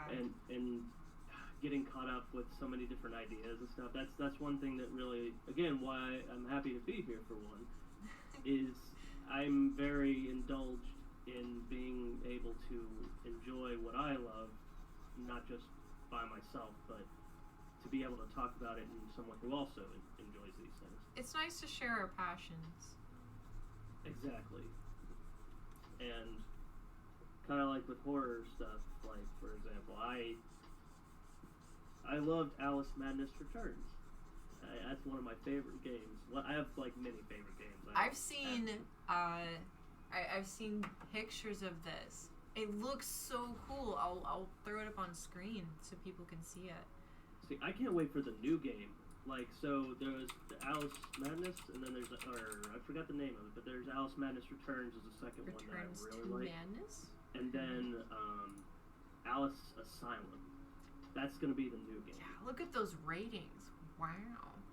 Yeah. Spicy Horse is what the production company that worked on that, and I really wanted to work with them. I know, they're such a cool, like, it's such a weird name. It makes me think of, like, Dark Horse and Spicy Horse are in, like, a Spice Girls spin-off, but for video games. I was gonna say, their logo is, like, I love their intro logo because it's got that puppetry look that that's the theme from the game, like, that over in the far left there with her and the rabbit. Yeah. It's got that puppetry kind of animation work to it, but it's just a horse blowing fiery spices out of its nostrils and stuff. And it's the such caterpillar. What? The designs are so good. All of them. And that game just really takes a whole new concept of like atmosphere. That was one of the things I think I really enjoyed with that is you get lost in just enjoying the atmosphere. Yeah. Which is good for world building. Oh goodness. Yeah, that picture right there of her balancing, that's kind of one of those spots that I'm referring to. Yeah. Yeah, it's very immersive. It feels like they're doing their job very well. Oh goodness, yeah. The BioShock games are also a favorite series of mine. Have you ever played any of those? I haven't played them, but I've seen gameplay of them, and I've had friends that have played them, and it looks really cool. The concept of it. Oh, I played it for like 15 minutes. It's Ken Levine. He's a very genius man. Unfortunately, he's not working on the newest one. Mm-hmm. That's actually my biggest goal right now. Is I'm trying to get, like, I've been getting emails and stuff, but I'm trying to get more in touch with who I need to contact on sending my voice reel to. Mm-hmm. And oh, I love that slug. The picture slug that is like popped up. creepy. But yeah, Oh my but goodness. they're making a fourth BioShock. It's gonna be, well, it's called something new, but it's been proven, it's been shown as the new installment for it. That is extremely exciting because the BioShock has a lot of the H.P. Lovecraft type of influence. Indeed. It's really nice. It's not just steampunk. Like, there's some eerie stuff going on. Oh yeah, like it's crazy. The BioShock 3, like Infant, like that one was my favorite. Like my others are favorite because they're the first one, and the second one kind of flings around, but it's still good. But the third one is kind of like on that atmosphere topic. There's some obvious really bad things Yeah? in BioShock 3 for, well, the type of people mentality that's going on around. But it sucks because it's like I would love to go live. It was like Breath of the Wild. It's a game that if I had the ability to jump into it and just actually live in the atmosphere, Mm-hmm. that's BioShock 3 is one of those, but without the racism and terrible stuff that goes on into it. Yeah. I haven't really looked into it much, but this game is just on a whole other level. Oh, This the is Queen. fascinating. I would love to take inspiration from this and apply it to a creative project. We could do it for real. I was gonna say there's some artistic mentality that I take from Alice Madness Returns for camera angles, particularly that I really. My God.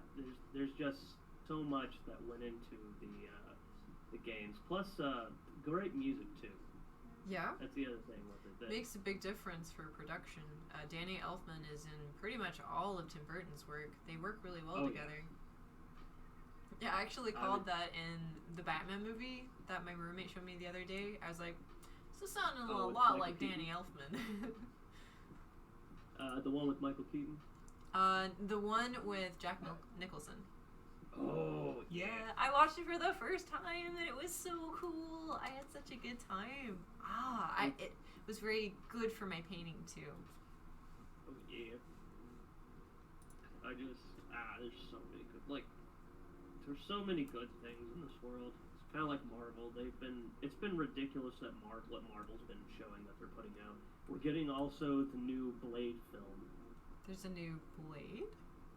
What? Oh yeah, I forgot the name of it, or it's supposed to be some. Marvel confirmed that they are working on the new Blade, and it's like I'm super stoked about that because it's like some people I've noticed know about is like Marvel Blade was the film back then that really kept Marvel afloat, Yeah. and to hear that they're making another one makes me ecstatic. Vampires is kind of a thing. Mine too. That's really exciting. Yeah, I'll definitely be keeping an eye out for the Blade thing. What's really fun about the Discord is most of the overall tone is kind of like this otherworldly type of thing that's going on. See, that's what I really enjoy, the Discord that you made. Yeah. It's our Discord. It's only as good yeah. because there's so many cool people in it. And I was gonna say, Neon Abyss, that's such a perfect name. Oh, thank you. Yeah. What was I thinking of? I've got so many different groups on here, and some of them are pretty funny. I was gonna say, which one's one of those? There's a lot of band ones. Anyways, there's Discord I just really like because I feel like it gives everybody a nice way to connect, and it doesn't make it super complicated because it does it all through the app. It is a very useful app that I didn't really know about until last year. And even then, I didn't use it a whole lot, but found out that you could do a lot of really cool stuff with it, and it's a good platform that I'm essentially using convention logic with the channels and using that like panel rooms. So there's 50 panel rooms in it right now. And just that's what I was noticing. Yeah, there's a lot of stuff going on in there. So being able to organize project, well, for instance, that's one of the best examples for that is being able to have your group be able to categorize which thing you guys are. Well, it's not just which project is being worked on, but you can separate projects. You can put different groups for different discussions, so then you're making it easier to go. Like if somebody has to reference something or go back to something, they don't have to look through so many different chats. Yeah, just so one super long scroll. It's Exactly. It feels like hopping into a different room. Okay, so now we have the Pink Party Room Discord, and I want to double check. Are you a part of the Pink Party Discord server? Because it is different from the other ones that we've had. Let's see. Because I know that we opened up like a ton of them all at once. Let's see. And if you're not, I'll add you to that one. So I know it got really confusing because I was like adding ones left and right. No, there's a lot. Honestly, it's a lot to manage. It really I was is. gonna say, like, it's Passion exhausting. Hobbies has a lot on it too. I am not, it seems. Okay. Well, you're about to get into this really interesting kind of circus tent that we've made. Yeah. And I'm still learning how to do this the most efficient way possible. The big top is the best kind of top. I'm really excited because it's just growing at a crazy rate, and I think that it'll be something right up your alley too. It is indeed. I was gonna say, being able to have group connections is definitely something I enjoy probably the most, and that's something I've always strived to do. This is kind of the type of groups that I've always strived to have be a part of. For instance, like I wanted to build my. I'm still waiting on it, but I'm because of a lot of different life stuff. Well, for instance, I have $900 for tooth removal that I have to get done. My goodness, So that's crazy. It's like I kind of had to cancel my plans of building my studio building because it's currently on hold. How about postponed, not canceled? That's true. Yeah. Postponed a hiatus. Yeah. The more that the community gets built up, the more I think that we'll be able to help each other. So I'm keeping that on my radar for something to look out for. I'd love to help you with your projects. I'd love to collaborate. I think we'll get there. I think it's just a matter of when, not if. So just keep at one it. of those things. I'm deciding whether if I want to do a GoFundMe or just a donation page because particularly my goal for building my studio is too many to count reasons and stuff. Mm-hmm. I think honestly you should probably do a GoFundMe video. You're really good at what you do with the production. You're good at just conveying that message, and I would allow yourself to get excited about your project because that's what people are going to respond to. They want to see what are you going to do if they support you, and you've got some cool stuff planned. I'd like to be a part of it. If I can help at all, let me know. I already have you planned to be a part of it. Yes. I was gonna say, like, I've actually, like, I have a list of. It's one of those things that, like, I have this list of. It's kind of like I call it my book of awesomeness. Aww. You've already been in it since, like, God, let's see, we're The days of 2021 old. now. Let's see, I'm trying to think of. Technically, it's around the time I first met you. It started hanging and like interacting with you at conventions stuff. But technically, that's how long you've already been in it. Aw. Yeah, we were in a lot of the same convention routes for quite some time. I think it was only like a matter of time before we realized, like, oh, we're both cool people. This is nice. I was gonna say, before we really full on talked and stuff, like I was like, this person and I, we're gonna get along pretty well. I can tell. Just stares and breathes heavily. Friend. How to make friend. Okay. Do you like painting things too? Do you want to do an activity together? I still remember one of the first. I gotta see if I can dig it up and stuff. It was the first video from long. Like I can't find it right now. I know I won't be able to. You're fine. I remember shooting one of my first videos. I took it down off of YouTube because I changed up how I do my content and stuff. But like when I was covering glitch and stuff, I remember I was just being goofy and silly and hiding under the table and making weird motions and stuff. Yeah. And like I remember like popping up between like by your desk to interview you and talk to you and stuff. That's right. I did a couple interviews with a few different people. That just kind of came to my booth and was like, "You want to do an interview?" Yeah. I'm like, okay. It's one of those things. I really think that there should. It's one of those things. I like having one person is just not enough. Like I like it more the merrier, but it's like I want things like conventions. The more people that are putting the stuff out there, there is obvious stuff where media credentials and stuff obviously get into play, but it's like sometimes you gotta get exposure, and having tons of different people, like having a convention exposed alone just by having someone local just randomly say, "Hey, look, I went to this cool place that's still going on, so you should come and check it out." Sometimes that's even more. Sometimes it's better advertisement and just getting names out there than putting it on the news. You're doing impressions, and so those people that see you when you put forth the effort to be good to them, they'll remember you. Exactly. And it's just, I can think of so many times that I heard people talk about conventions and stuff, and I was like, "Hey, have you heard about this thing?" And I feel bad because I'm just like, I'm not eavesdropping, I promise. I just want to let you know about this You're cool just excited. thing. Got the And ninja hearing. It's so hard not to go into my Jack Sparrow, and it's like, here I am in normal clothes, nothing of the sort looking, and I'm like, don't do the voice. If you want to be Jack Sparrow for this stream, I would love that. You totally can. There's... Well, hello, love. How you doing? I love it. It's beautiful. Thank you so much. Thank you Hold for on. being on stream, Jack Sparrow. Indeed. Let me, I need one moment here.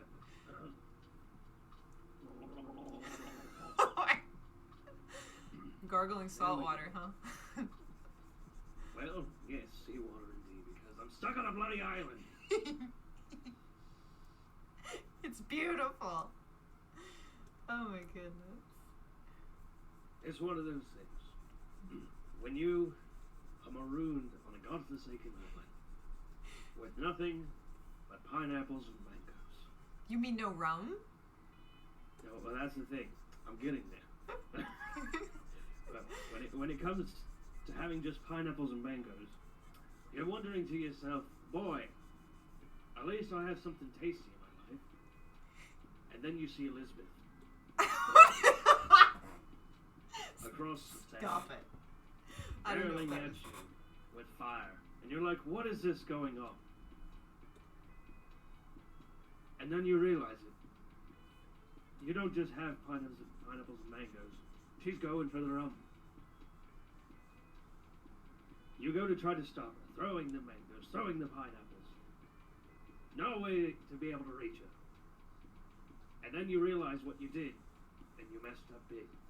She blows up the rum pile, you throw your pineapples, you throw your mangoes, and then you realize, boy, the one thing I love most is rum. And now I have no food. That sounds like a rough situation. Indeed. Why is the rum always gone? Because Elizabeth is just messing it up. Always. Just, okay, I don't know if it was intentional, but you were like looking around for something tasty. And then there was Elizabeth. You know, I broke character. Yeah, so... The timing. You know, I realized my mess up in my words. Hey, you know, she is quite cute, though. Yes. Dashing Yeah, no, indeed. She is a gorgeous. She's a beautiful, beautiful human. That messes up rum. Indeed, all the time. All the time.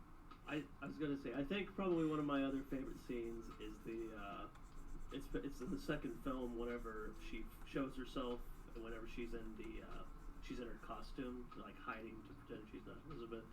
She's like, hello Sparrow, it's nice to see you again, or whatever that she says, and then Jack's like turns over to Gibbs, hide the rum. Yeah, he's like, protect. Let's protect. It's so funny. And I always love, man, see, this is why I wish that I could wear the costume all the time. Yeah. But sometimes I still say to this day, probably, if I ever get arrested and or have a mugshot, it better be in that costume. Oh, please, yes. So, Like, are we gonna go, like, do crime? As see, the thing pirates? is, I do have a story about my crazy adventures down in Orange Beach. Orange Beach, Alabama. Oh, goodness. It's a fun thing. Pensacola beaches in Florida / Alabama, Orange Beach, wherever the heck the bloody place is. Yeah, they're very, like, they're just right there. It's a fun place. And I think, have I ever shown you the picture of me dressed in my costume down there? No, you haven't. I mean, if you drop it in the Discord, I can show everyone. I don't know if it's one you want to show people. I will, let me find that. Okay. I gotta find that because it's something I'm very proud of. Yes? When it hits the conversation about the almost having a mugshot, well, yes, that was a possibility. Goodness. Okay. I wasn't doing partying anything hard. bad or wrong. I know, you're like so like wholesome. I'm very curious. Yes, I have this picture of me, and it is so funny because I guess should I just, is it okay if I just tell the story of my adventures and Yes, please do. Yeah, you got the spotlight. You're good. Go ahead. Thank you for asking. So, when, if you remember, back when I had the little trouble with my ex-girlfriend, and very depressing times, and it's one of those things that I, had to take a little adventure, and I had a friend that was like, hey, we're going to Orange Beach in Pensacola, and I was just like, heck yeah, I don't have any work going on right now, and I'm depressed. Yeah. So get out and get an adventure. Exactly, and it was the thing that I was so happy that I looked back at my costume in a bag, and I was like, do I bring it? Yes. And yes, I did. Yeah. And there's a lovely place called I don't know if it still exists, but there's a place called the Pink Flamingo. No way. It's a karaoke bar that's right on the beach. The first night, I went to go drink and have fun as I slip into Jack. I don't know if that's the wording you want to use. I get into my costume. I was referring to slipping into the voice. I'm just giving you a hard time. Oh, Thanks I for know, being a guest. I appreciate it. It makes me so happy, thank you. But yes, I went to go adventure. I went up on stage and sang "Be Prepared" from Lion King. Oh, that's beautiful. But before I went up on the stage, there was the dude who was DJing and calling out the names and stuff, and I had myself down as Jack Sparrow, and they're like, Jack Sparrow. He's like looking around confused, like what is this? And then I tell him to look where I am, and I yell, I'm over here. And he spots me, and he's just kind of confused and stuff in his face, and it's just so priceless to see, because he's just like, wow, it's actually Jack Sparrow. your outfit and okay, for any that haven't seen Jack Sparrow, my friend Jack B Sparrow, he's got the outfit, he's got the makeup, he's got the accent, he has the gestures, the actual history down. It's very exciting. It's very world building and all encompassing, and you do it great. Thank you so much. Yeah. And thank you. It's great. I did all kinds of shenanigans when I was down there. Oh yeah. But I had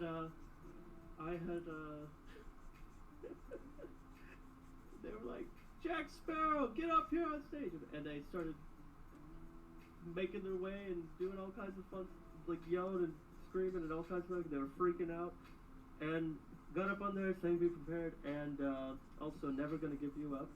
Oh, that's a good one.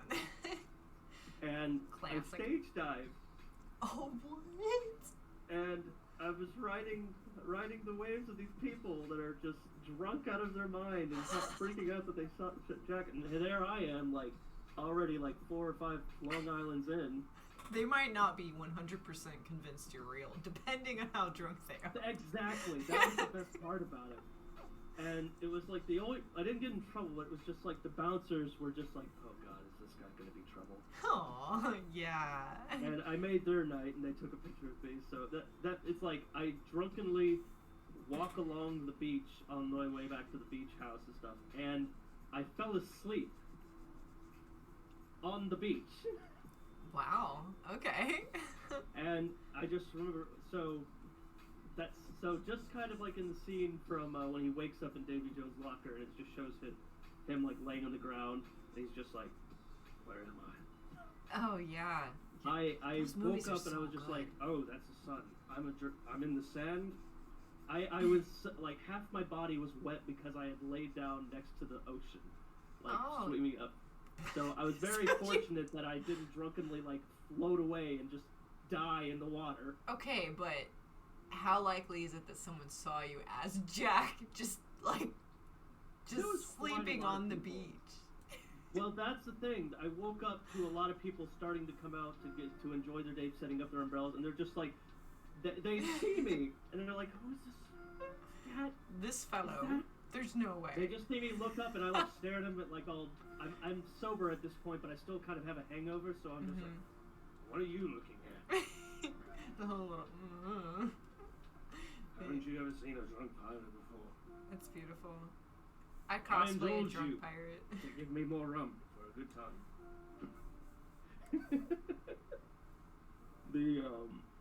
So I went back, cleaned up, and here I'll put. So that second day I woke up, I kind of like gathered myself and like, oh, I need to like breathe. So I went and passed out in the condo for a little while, and I was gonna film some material for the convention to advertise it, because I was like, why not? And I did all kinds of weird shenanigans on the beach. People were coming up and enjoying the fact that they're just like, wow, we went to Florida just to enjoy, or Orange Beach just to enjoy the beach and met a pirate. Yeah, right? Like, what a story to tell. It's so fun. You've And- like positively oh, yeah. affected so many people. It makes me happy because there was so many drunk people that I gotten to meet, and I got so many free drinks. Yeah. Honestly, it's one of those things. My liver it was shot. Oh goodness. No. I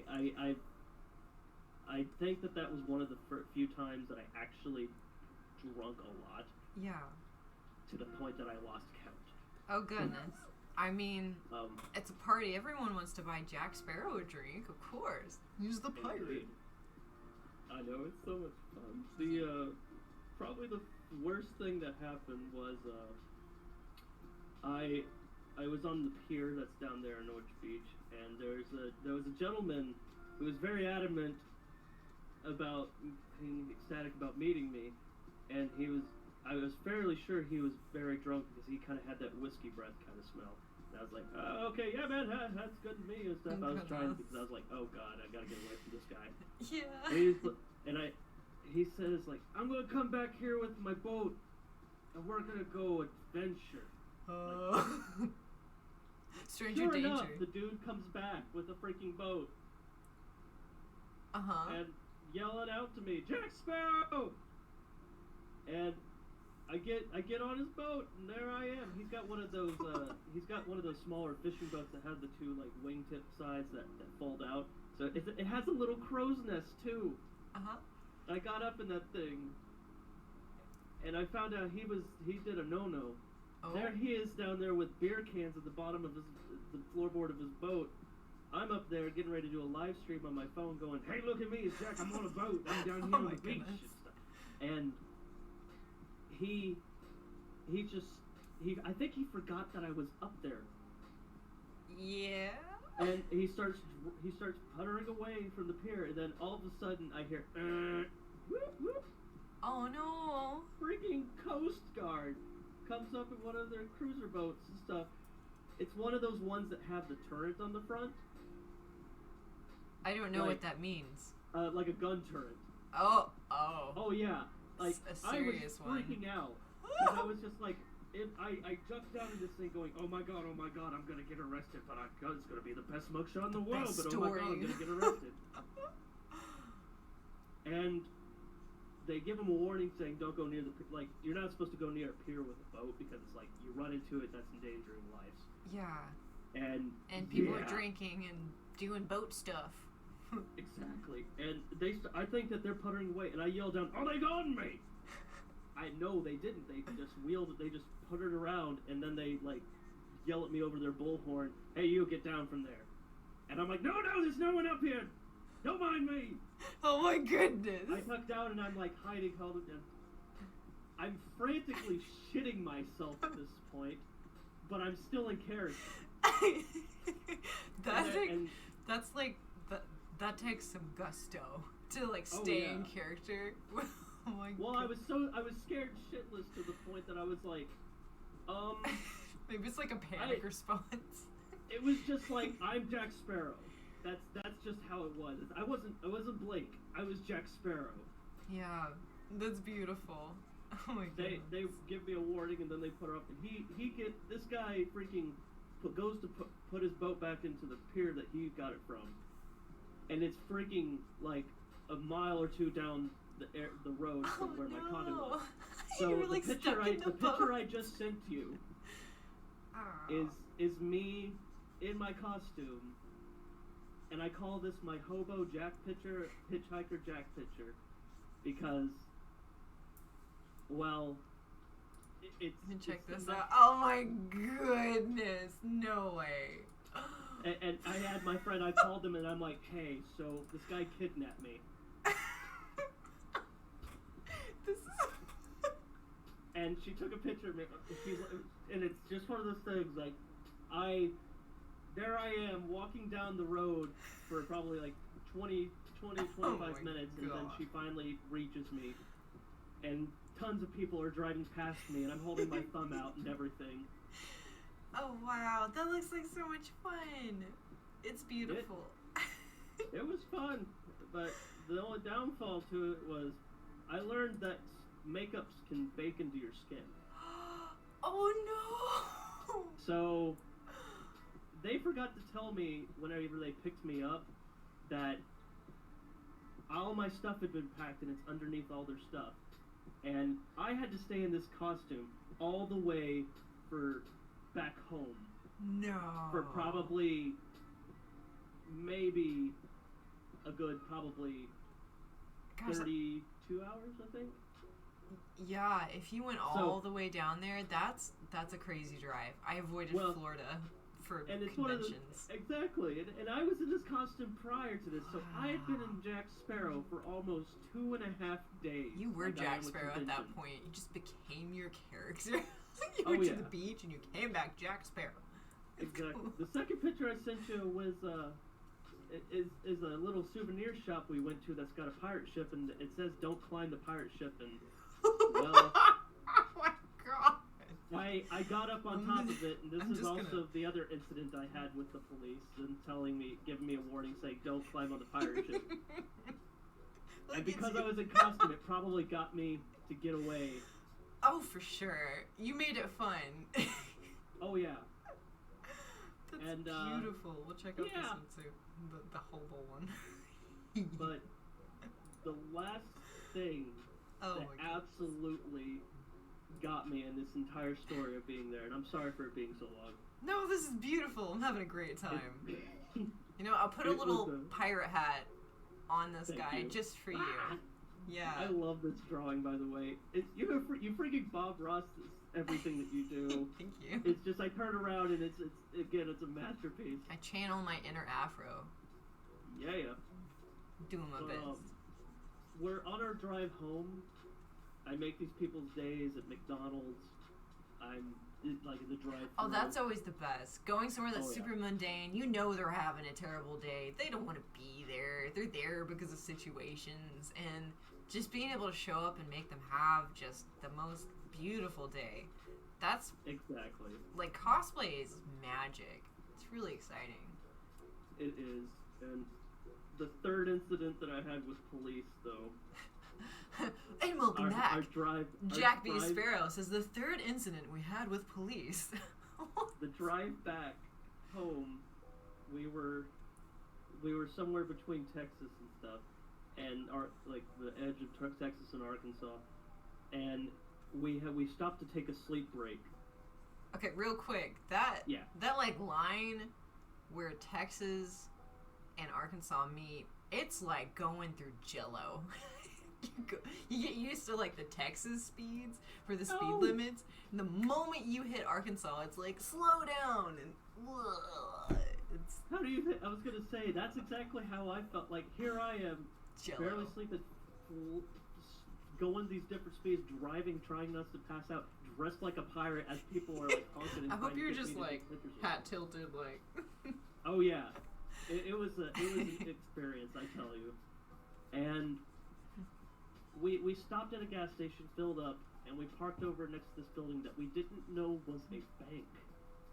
Oh So- no! At 3 in the morning, Oh no! we're asleep with a steamy car. They're in the back. I'm in the passenger seat in the front, and her kid and her dad is in the back, and she's in the driver's seat, and I'm just passed out there, and it's illegal to park in. Well, it's obviously it's not necessarily luring. It's just like you don't park at a bank parking lot at 3 in the morning. It's dressed as a pirate. That's where it gets better. Oh no! Better. I wake up and I hear these tappings on. Hey, and these police officers are knocking on the window, shining their lights in there. Exactly. Yeah. I'm watching you on the stream. And stuff. Exactly. And What you doing in there? You doing pirate stuff? We know. Exactly. And I'm just like, oh hey, they're like, hey, can you step out so we can make sure you're okay? And I'm like, oh yeah, I can. And as I start opening the door, I'm like, oh crap, I'm in my costume. That happened to So- me. It was after Kaylin Ashley did her makeup on me at this convention. I think it was like something pop something, but I had horns and I had like blue and I had makeup just all over, and there was like a road stop or something, and I just talked to them normally. I forgot I had my makeup on. It was beautiful.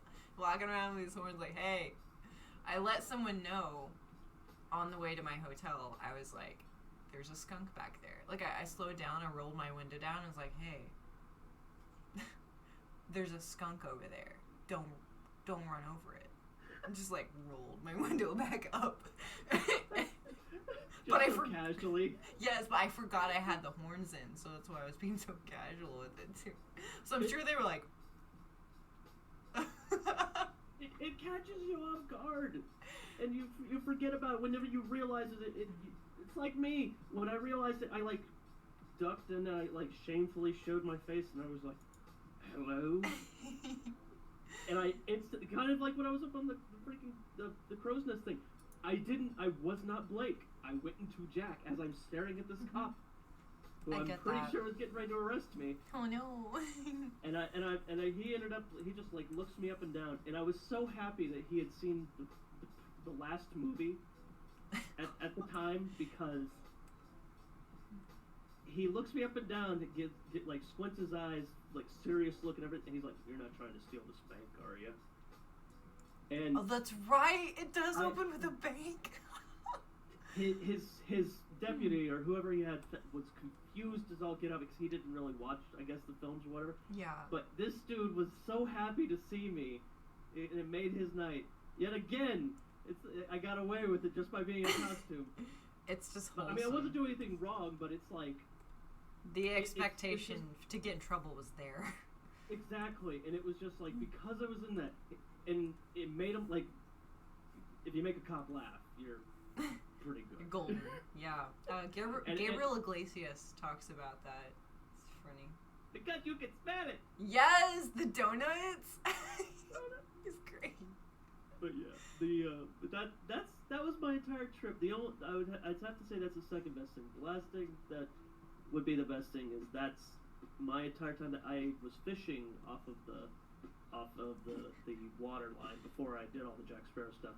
And what makes me happy is that's how I actually I was video chatting who now is my girlfriend for the longest time, and hopefully marriage will happen within the year. I'm hoping. Hon hon. Yay!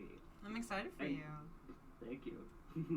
and that's how I met. Well, it's not how I met her. It's more of that is one of the most memorabilia things for me, because that's how I got to really know that this was the one.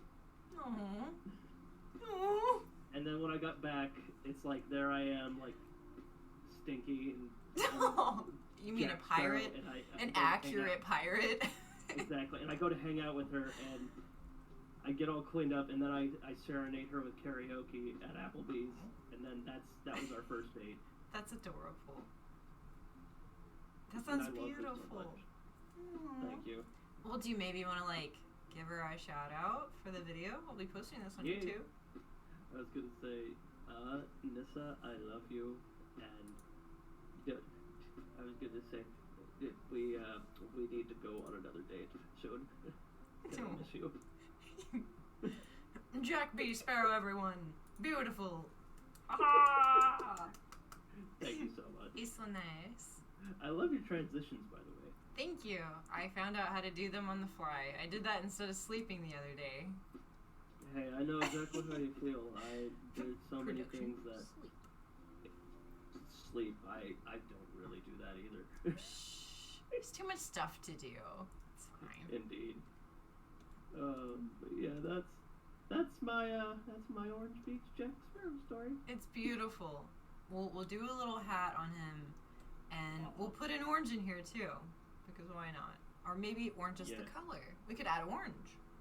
I love the tongue. It's just It's great. How about? I was gonna say, are you using? I'm using the program Clip Studio Pro. I was wondering if that was Clips. I use so many different ones. I haven't gotten to play around with Clips as much. I feel like it's one of the closest things to regular Photoshop or Illustrator. It's also not extremely expensive compared to. Exactly. I have the Creative Cloud because I use After Effects and Adobe, After Effects, Audition, and Premiere a lot.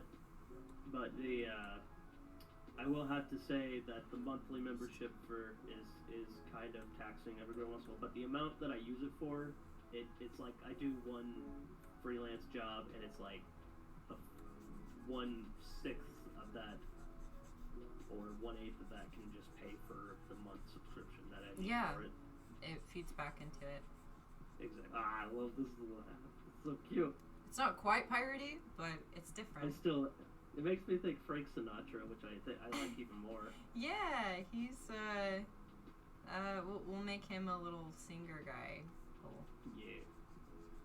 He'll I was enjoy gonna say, the I opera. also love the Fiverr, the daddy one that you did back there. That was good. Oh, I yeah. loved it. That's the community canvas. I will put hello Fluffy, Dapper Dreadful. That's another thing I was gonna say is like I don't like I do see artists here and there. Like I have a few friends, other friends that do art streams and stuff. But I really like the concept that you've really taken with canvas work. It's doing a community canvas like that's. Yes. It's something interactive and it gives just so much more to the stream.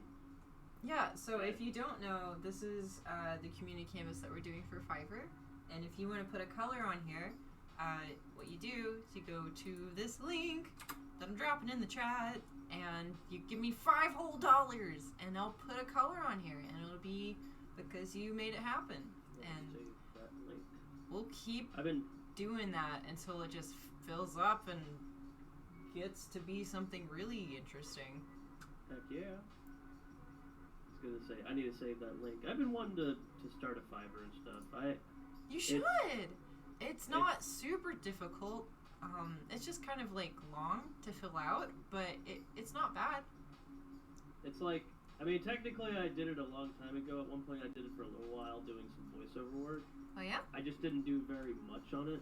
Mm-hmm. Like I have all these other sites, like voices.com and voices123. I've done like a mixture of all of them, but I kind of grown to where I actually surprisingly pull up on Twitter a lot of voice acting opportunities. So, and stuff, Jack, why don't you do voice acting in your character and do like personalized messages as Jack and have that be on your Fiverr? You know, there's gotta be people that would want that. You're really good at what you do. I was gonna say I can indulge in that too because I had Kyle Aver who does Gohan. He does a lot of different voices, but he does also the Dragon Ball Z intro guy too. And it's like I had him a long time ago at GlitchCon do my voicemail. So yeah, that has been asked to me a couple of times. It's really exciting what you do. You're really good at it. I should do that. See, that's kind of one of those things. Like I run myself kind of thin, unfortunately. Yeah, same here. I get that. I was gonna say I feel like you and a few others really grasp that run oneself thin with all the the stuff non-stop drive to just make your passions happen. Yes. Exactly. And that's, well, for instance, kind of like with the studio, is currently my environment is not the best for video, putting myself on the internet in a way. Oh, that's fine. Why I normally do it camera-less. What if you did voices then? Just voice acting? Oh, yeah. Well, I was going to say, I do it here and there. I haven't done it for a while because of the trying to get my life in order kind of thing. Oh, I get that. But if you're looking for, I'd say like a pretty, like, fast way to make some income for you and then provide like a really quality service to people, I think that would be really beneficial because you don't have to worry about like sending out prints or anything like that. They get it immediately and you just immediately make some money. See, that's kind of why I wish that I got to a point where I'm trying to remember that website. It's meant for people who have obviously got, if for instance it's someone who's famous, I guess I should say. So it's a site that's for, say, it's like Robert Downey Jr. just decided, hey, I'm gonna do this thing, so then people who are a fan of me, I can do shout-outs and they can pay me. I forgot the name of the site. I don't know. It's personalized messages is kind of the whole ideology around the website. They have that on Fiverr. It's an actual section for it too. Oh. Yeah. See, I never got really too much into Fiverr because I didn't really know too much. But I got so caught up with other things like voices.com and all these. There's a lot of stuff out there. It is kind of ridiculous. I try to, because I used to do voiceover, like, I mean, I still do. That's one of the things I do on my streams is like voiceover Q&As, lessons, editing tips, and it's something that I end up being in and out of constantly, and that's like I get auditions and all kinds of stuff all the time, Yeah. It's like finding the audition stuff is never hard for me, and opportunities, and it's like, for instance, Disney stuff is there's a few resources that I've gotten that I really like. It's open to public, but it's not like if you're ever wanting to be involved with Disney or something, for example, it's downtown Disney in Florida. That's who you need to contact. Okay. That's for all kinds of Disney stuff, but like That's so cool that you know this. Yay. Thank you. And that's it's so hard because I think one of the latest ones that I've been trying to work on getting more established with is I got something I'm working with EA. I'm trying to do. I got myself into a contact with the right person. I'm just trying to present myself right now in the way I want it to be. And that's kind of going into the whole getting life stuff in order. So then when I do present myself, I'm not going to drop the ball and not be able to perform the way I wish to. It is taking me so much to get to the point where I'm finding a balance to where I can bring the energy that I need to my show, but also do all the behind the scenes stuff. It is hard being both the director and the person that presents the entertainment. Because by the time that you're done setting stuff up, setting up the stage and doing all the background stuff, you're exhausted. And I see it in you, and I know what it's like. I feel it too. I know you do. I was going to say, I see you dealing with it too all the time. And it's such a hard feeling to deal with, but it's also... I don't think we'd have it any other way. Maybe just have it be more fluid. But I think we both are on like this really high tempo, this frequency of like, we're going to get stuff done. Yeah. Oh, yeah. And it's one of those things that things can be so easy, and that's why doing stuff as a community or having groups do stuff together is why things happen. It removes steps. It removes like, if you try to do it all yourself, imagine there's like 83 steps. Okay, well, what if you can have someone to take care of something, and that takes care of 5 steps, and someone else takes care of something else, and take care of like 20 steps if they incorporate their team. And before you know it, boom, it's like immediately done. Oh, exactly. And see, that's again goes back to the whole studio thing. Is reasons I want to build this thing is like my first bit of reasoning was I still am going to be doing this stuff. I should rephrase that because I need to be more passionate and so positive about myself, like I always try to. Is I am going to make the studio. That's the way to do it. Yes. Don't like get out of the habit of saying I want to and start saying I'm going to. Because when you do that, you're not giving yourself like this safety net of, if I don't, it's okay. It's like, no, we're going to make it happen. We're going to build a studio. I feel like you and I'm happy because I do have a lot of people, but that's why I really enjoy my conversations with you. Is I feel like you really understand we get it. my drive and getting it and really understand who I am and what I want in life. So thank you for that. We've got like the similar kind of like passion for this creative expression. And the world needs more of that. It does good. We do good with what we have. And I want more of that. So I'm so down for helping with the studio that you're building. And if you wanted to maybe try to find a balance between helping stabilize yourself and get into your character, maybe try Fiverr. Because even if you just pick up like a couple gigs, if it helps you kind of get back into the swing of things, maybe that'll be good, and it'll bring you in money at the same time. Seems like it's a pretty low, if you're just doing like voice acting, custom messages, pretty low investment type of thing, because you don't have to worry about it taking up a bunch of time. You don't have to worry about it making it to where you have to ship stuff out or anything like that. It's exactly. It can be difficult, and that's kind of where like I've got all these opportunities that are always in front of me, and it's hard to organize. It's hard to it is, and that's kind of where with like voice acting stuff, I've done stuff, so, and I'm even involved in stuff at the time. It's just a lot of it because of COVID is. Well, for instance, I do have this one anime that is being done into an English dub that I did get the role of, Only Oh, what?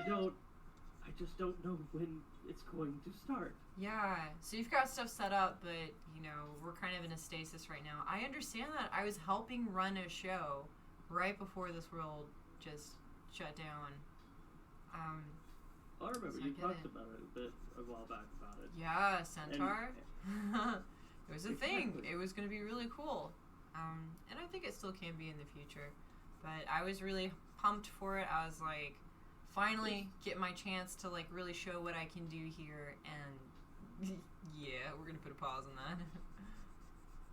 I was gonna say it's one of those things, and it's gonna happen. It's gonna come back, and it's gonna have a good comeback. It's just unfortunately when the world gets back to normal, it will still be probably a little while. But it's one of those things. There are some points of this that I've been actually enjoying. I feel like we've gotten to have a lot of awareness about how there's a lot of us that when it comes to sicknesses like COVID and stuff, it really makes things more aware of being more precautious and respect for one another. Oh yeah, masks are actually pretty normal socially in Japan. other countries, and it I'm has gonna been say, for a while. Like, that's what I always try to tell people who are like, I'll have some people tell me they don't get the mask thing of why it's a big deal, and it's like, actually, Science. that, like, a long time ago, like, I mean, in Japan, it's been a long, like, just long time because it's like, hey, if you got a cold, it's just the respectful thing that everybody does there, just... Because you prevent it from spreading. It just makes Exactly. sense. It's a socially conscious thing that was very much a cultural thing Exactly. after a point in time. And it's one of those things that sorry to kind of talk about COVID, it's not necessarily political, Okay. but it's like it's such a normal thing that there's unfortunately, because kind of like with one of my jobs, I deal with individuals that do not believe in viruses or wanting to wear a mask. Science. Yeah. Which I think it was about almost 2 months ago, that customer didn't want to wear a mask, and I said, well, I gotta go get my manager, and they decided to throw a hammer at me. Yeah. I don't know if that was the same situation, but I remember you talking about this customer Yeah. just going crazy. It's weird. It's a weird way to react and treat people. Oh yeah, and it's like they look at it as such a there's some people who really look at it as like, well, I mean, obviously a violation of my rights, but it's not. It's not. Who's like, It's- I'm upset, let me be violent towards you. As if that's going to Exactly. fix something. it's such a unprepared thing for the masses that it seems like some people claim that it's like a violation of right, but it's more of like, hey, this just kind of happened. We're not trying to do this. It's Yeah, just, the government didn't create this to be like something yeah. that's a control mechanism. It Exactly. literally It's- sweeping the whole globe. It's been around the around world. forever for flu, anything really. It's wild. It has also very much shown, I feel, our weaknesses as a nation. And I think we Yeah. need to take that and we need to learn from that and we need to do something about it because our country is sick. And as long as our country is sick, it's not stable. And if we're not stable, we can't thrive. So we need to do something about that because our people deserve better. Exactly. I'm really excited for all the stuff that you're creating. And Thank you. if I can get to the point where I can help you at all in your journey, I'll definitely do that. Well, I want to be able to help you too. That's again kind of like with the studio thing. Yeah, I both of love us the are way like that it's, constantly tired and broke, and we're like, we're gonna help each other when it happens, when we can. Oh, exactly. When it does, it'll be the best thing though. Yeah, it'll be great. I've been setting up as long as I've known for you. instance, the video game stuff that you were working on.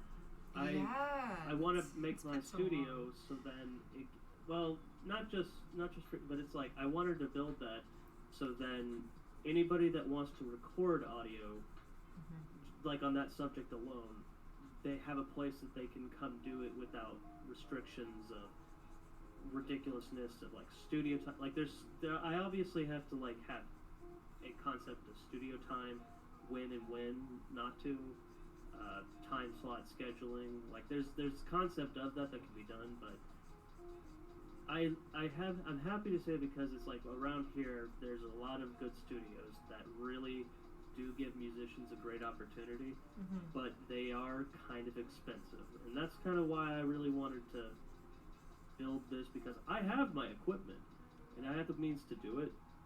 It's just like I want to be able to give a space so that if somebody wants to create something, they can just create it, and then if they want, it's not even about payment, it's more of in a donations concept. Is like they give back to me what they feel like is, I guess, good enough.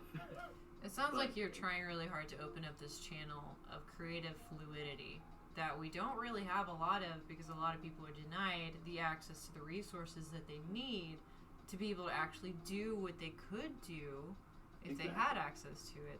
There's so many people that are brilliant individuals, and we'll never get to see that if we don't give them resources. So that's awesome what you're doing. I'm behind it all the way. I appreciate that. It really makes me feel good about striving for it still. You're doing great. Doing good work. Because, I look at it kind of like being at when I was getting my scoping done, is at one point in time I wanted to be an ENT surgeon. Interesting. But funds and schools and stuff, that's just something that I did not have the access for. If you could go back later on, would you try it out? Yeah, I'd probably do it. That's exciting. Okay. I just went ahead and did my paramedics classes and stuff, because I think it's important to have surgeons but anybody in medical. Honestly, we need more people in the medical field. We do, and we need more people that are actually compassionate, that are there for the right reasons, not there just to make a paycheck, because those people aren't going to be treating the people the way that they need to be treated with just that human connection, you know? It's a lot to open up to someone about the stuff that you're going through, and if someone's just there for a paycheck, they're just going to shovel you out the door with everyone else, and I went through that, and it was a lot. But if you have someone that is dedicated to actually looking at holistically and figuring out what's going on, makes all the difference. It took me a long time to find a good doctor, but when it did, it was like a night and day kind of thing for my progress. Exactly. I've got my primary that he's really, I feel kind of like on that personal level thing, is he, excuse me, sorry. You're fine. Jack B Sparrow. I'm terribly sorry about that. It's the Doritos. That's a beautiful voice clip. The Doritos! No, Elizabeth, not the Doritos! That would be cute, like, if I was Diva, and then, like, I'm over here just, like, taking all the Doritos. No, Diva! You brought all this food, the shade! The Doritos! Yes, great. I would love to cosplay. We could just, like, we could interact in cosplay through streaming. How cool would that be? I want to do that, too, because so many people... I've done it a couple of times, and it's been really good. That's cool. I live streamed on TikTok in costume, and that was it was one of the first times it was one of the only times also that I ended up having like 3,300 people like watching my live stream. Wow. On there. And you know what? You could probably hop on there, have your have your Fiverr link, have all that stuff ready to go, and advertise. That's true.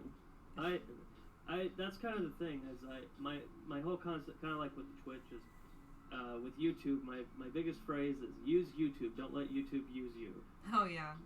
And kind of like with that, like building an audience with something to bring it towards your homepage, like with my website, for example, I try to use the sites to pitch my stuff, so then when people who actually are interested in what I do, they come over to my website and actually interact through there, or Discord, or... It's really a or numbers anything. game. There's only a certain percentage of people that will look at your stuff. If you raise that number, that percentage grows with it. Exactly. And it's like, it's one of those things that TikTok, when it was like, there's a new app that's coming out that's trying to compete with TikTok that I'm trying to get Interesting. involved with, because then I could get verified on it. and Yeah, get in on it early. Exactly. I'll be And honest. There's some stuff with TikTok that, like, if there's another app that opens up and they're solid, I'm hopping on that. Exactly. That's kind of where I've been wanting to leave TikTok in a way. Yeah. No, I get it. It's hard though. As a content creator, you have to work with what's there, and Oh, yeah. especially in the beginning, you know, like we're just trying to make it.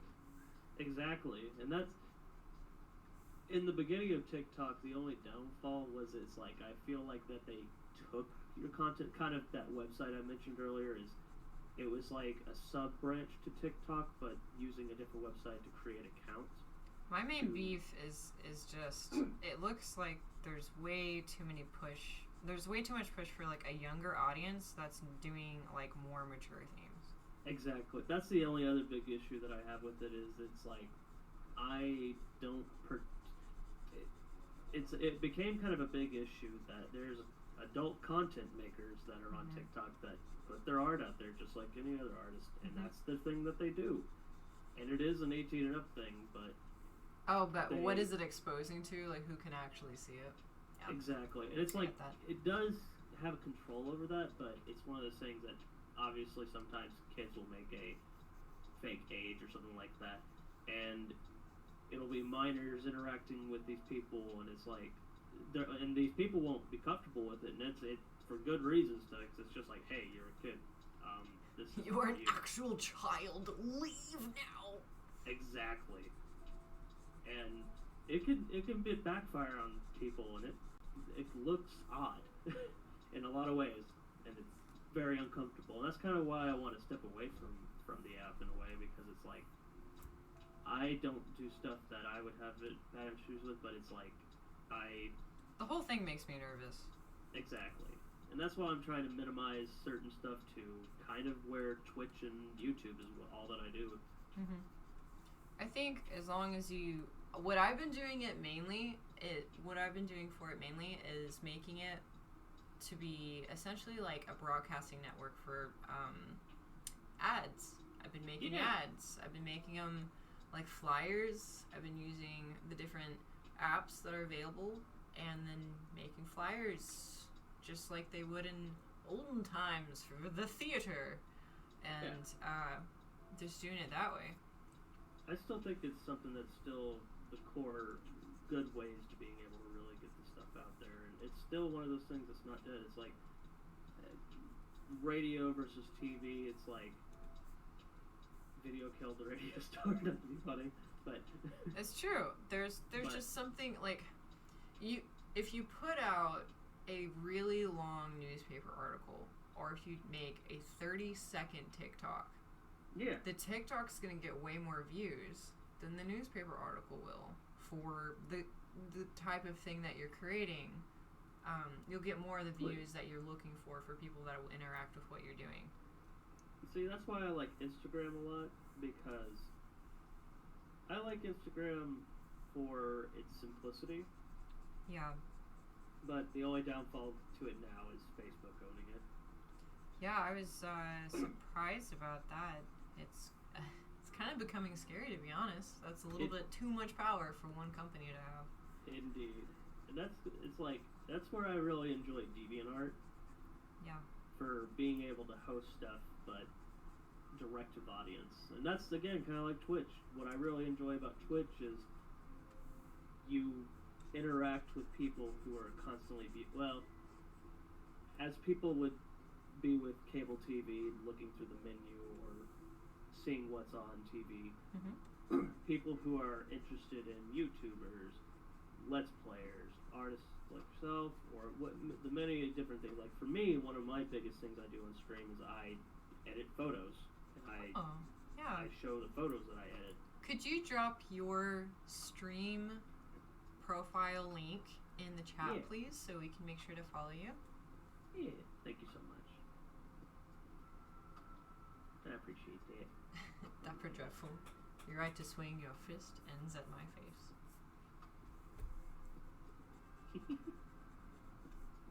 Let's see, profile. There it is. Oh, but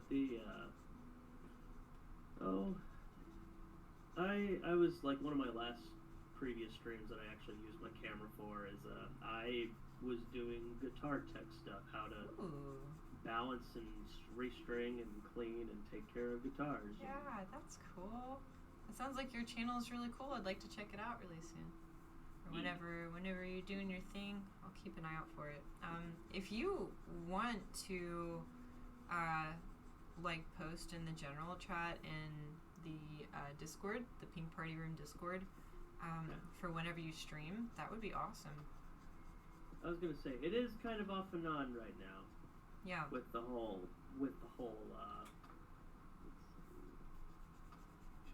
life thing. Yeah, it's like, well, now that I'm happy that it's like after getting my EDG scanning done, that's the one thing that I know is kind of out of the way for medical stuff. I get that. It was really tough for me because I had to try to figure out like how to take care of my medical stuff whenever I couldn't even. I mean, I'm just constantly like right now too. Always trying to take care of my bills, and so it just was always this thing where it was like if I relax for a single moment, things will fall behind, and so I feel you and I both have experienced just kind of like a realization of like how bad it got because we were just kind of forced to like look at it, and for you it looked like stomach ulcers became a thing, and for me my fibula popped out, and I know, that's what I was gonna say. So how is that doing, by the way? It's doing so much better. I recently it started like acting up a little bit more, but that's because I haven't been doing my daily like physical therapy as much as I need to. But whenever I stay on top of it, it's solid. I feel so much better. I did a lot of work on my room today so I could have more room to do like yoga and really get into it. It's made a huge difference. That's good. I was gonna say I know you're just because I've seen your posts on it, and I'm glad that it's doing better because that's something that's not fun to deal with. It's scary, man. I was on the phone with my friend Jake. In my phone, his name is Jake from State Farm, and he hates it. I'm not changing it.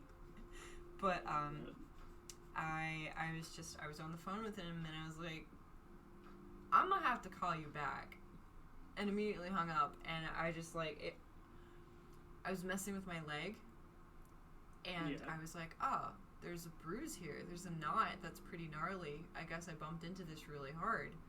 And I was like, oh, the knot's not really going away. And then I poked it. I poked the knot. And it was solid. It was my bone. It just was like popping up out of the skin. It was still in the skin, but it was just like just barely there. And I was like, I'm gonna have to call you back. And then like hung up on Jake, and then like slowly proceeded to shift around the inner workings of my left leg, and my God, I popped it back in place.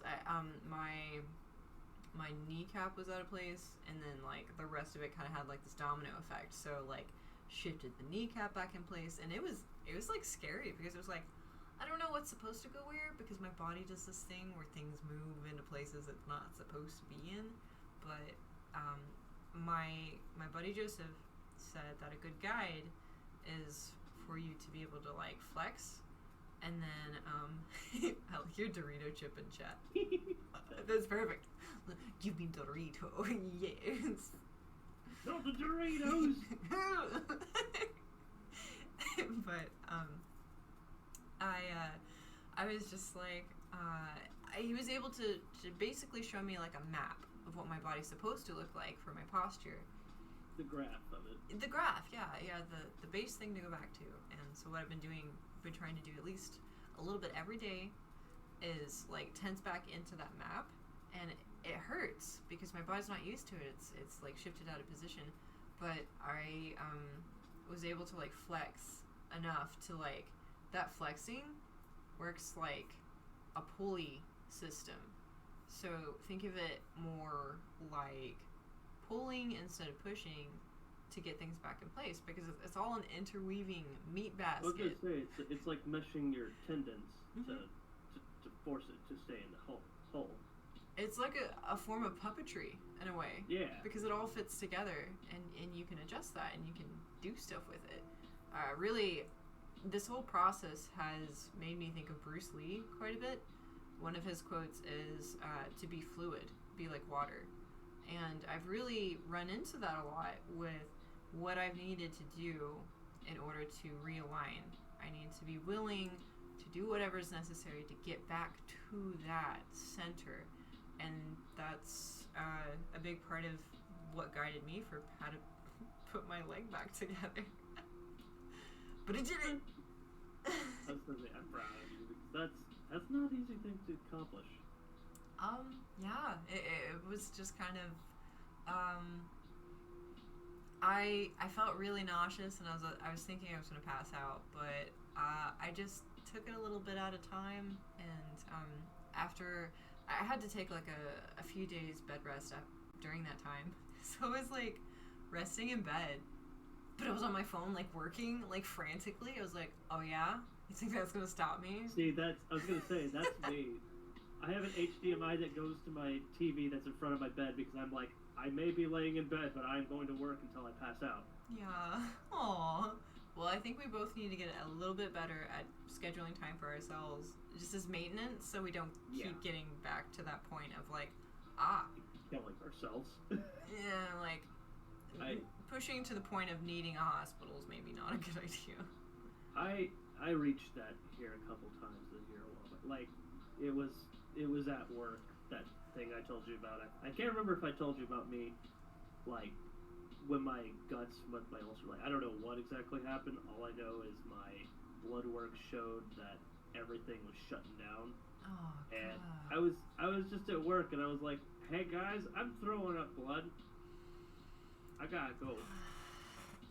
Realistically, the human body can only take so much stress before it just starts shutting down. And the situation that you were in, it's not excusable. It's really not. You never should have had to go through that kind of stress, dealing with crazy people. It frustrates me, because I do like my job, but I'm doing my best to be off a truck, which unfortunately the way things changed is everybody's cross-trained to where I'm kind of not able to, like, the people who I work with won't force me to do something that I can't do, and I just have to tell them, hey, I can't do this. So they'll listen, but there's only so much you can do about like the actual customers just Exactly. being it's like, crazy. The physical stress, unfortunately, it's the type of job that it's like the thing's in front of you and no one else is gonna do it. Yeah. So, and the No, I get that. I mean, it's got to get done, so. like normally I'd be at work right now. Yeah. Interesting. 4 a.m. is something I do not like doing, and that's why I've been trying to just simply make it like, hey, I can't be working and doing a closing and then doing a 4 a.m. opening 2 days in a row. Yeah, no, definitely make it to where it works for you and it's healthy. Exactly. It's one of those things, like, I miss doing my work at the radio station. I still work there, it's just like, It's the only different. time I ever do my work anymore, really, is just like when everything breaks. Yeah. Because everybody's kind of got their place. I stepped away from it to do this other job to make more money, which isn't necessarily a bad choice, but it was a good choice because I was also getting stressed out by that job not giving me enough. It's a really rough balance, just constantly worrying about, like, is this going to provide for me enough, and is this going to fulfill me? Because unfortunately, our system isn't really set up to service us, and so most of us end up picking one or the other, and it leads to a pretty bad. It's depressing. Yeah. Yeah. Yeah. Yeah. I miss art too. And that's why I'm happy you get to feed into it this way, because I get to see all the things you do, and to be able to indulge in it and then also have interaction with it on such a large level is something that I'm really happy for you. Well, thank Because you. that's something that so many strive for and sometimes don't. For me, I was always involved with stuff, and I just, it's not necessarily just now, it's like the beginning of 2020 was, I told myself I'm going to get back into doing things like I used to.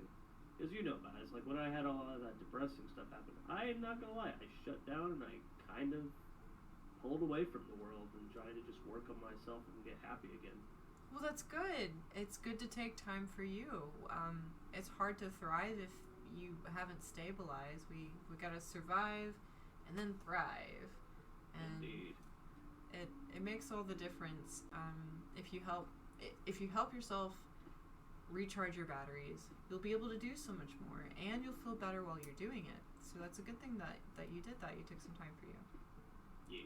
But if you're ready for more creative content, I mean, honestly, what I would love to do is have a system to where we have a group of content creators that are doing some wholesome stuff and being really creative with their own unique thing, and then combining those efforts for resources and actual interaction content and whatnot, and then do something good with it.